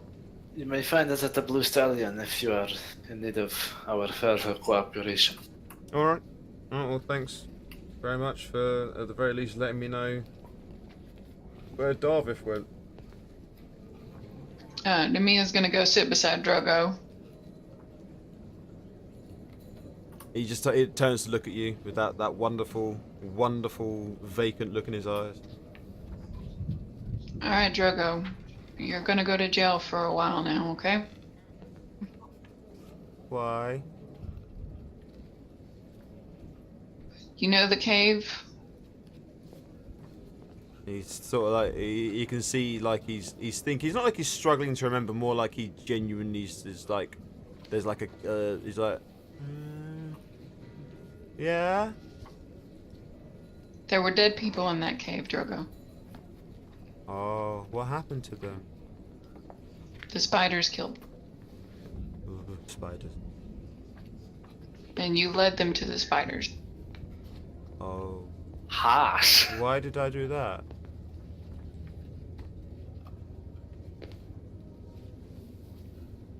As she looks at the others, should I tell him the story? Nimriel just says the word uncle. Your uncle. He made you do it. Oh, I don't really remember that. I know, Drogo. Sounds like you're talking to a dog you're about to put down. Yeah, it It's does. It's just serious feels. It's what it feels like. I mean, he's like a child. Jesus. Oh, can we Wasn't keep Nimir the him? first person to vote for this route? Like I dem know, I know. feels for an NPC, yo. But you're going to jail, Drogo. Okay.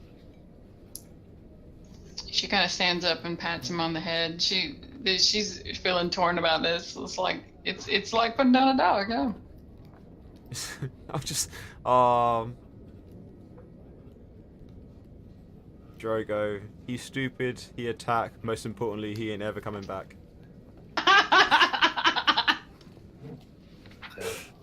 Oh dear. Right. The Blue Stallion then, party. It's the Blue Stallion. And that is where we're going to end. So we're going to end the recording there so that I can get She this turns to the others and says, "I need a onto drink." the stream. I'm not surprised, I think I do as well. But yes, so I'm going to be ending the recording here so I can get this uploaded onto YouTube. So say bye-bye to YouTube people. We say bye-bye YouTube people. Bye-bye. Bye bye. See you guys. And let's stop If recording anybody there. wants, I'll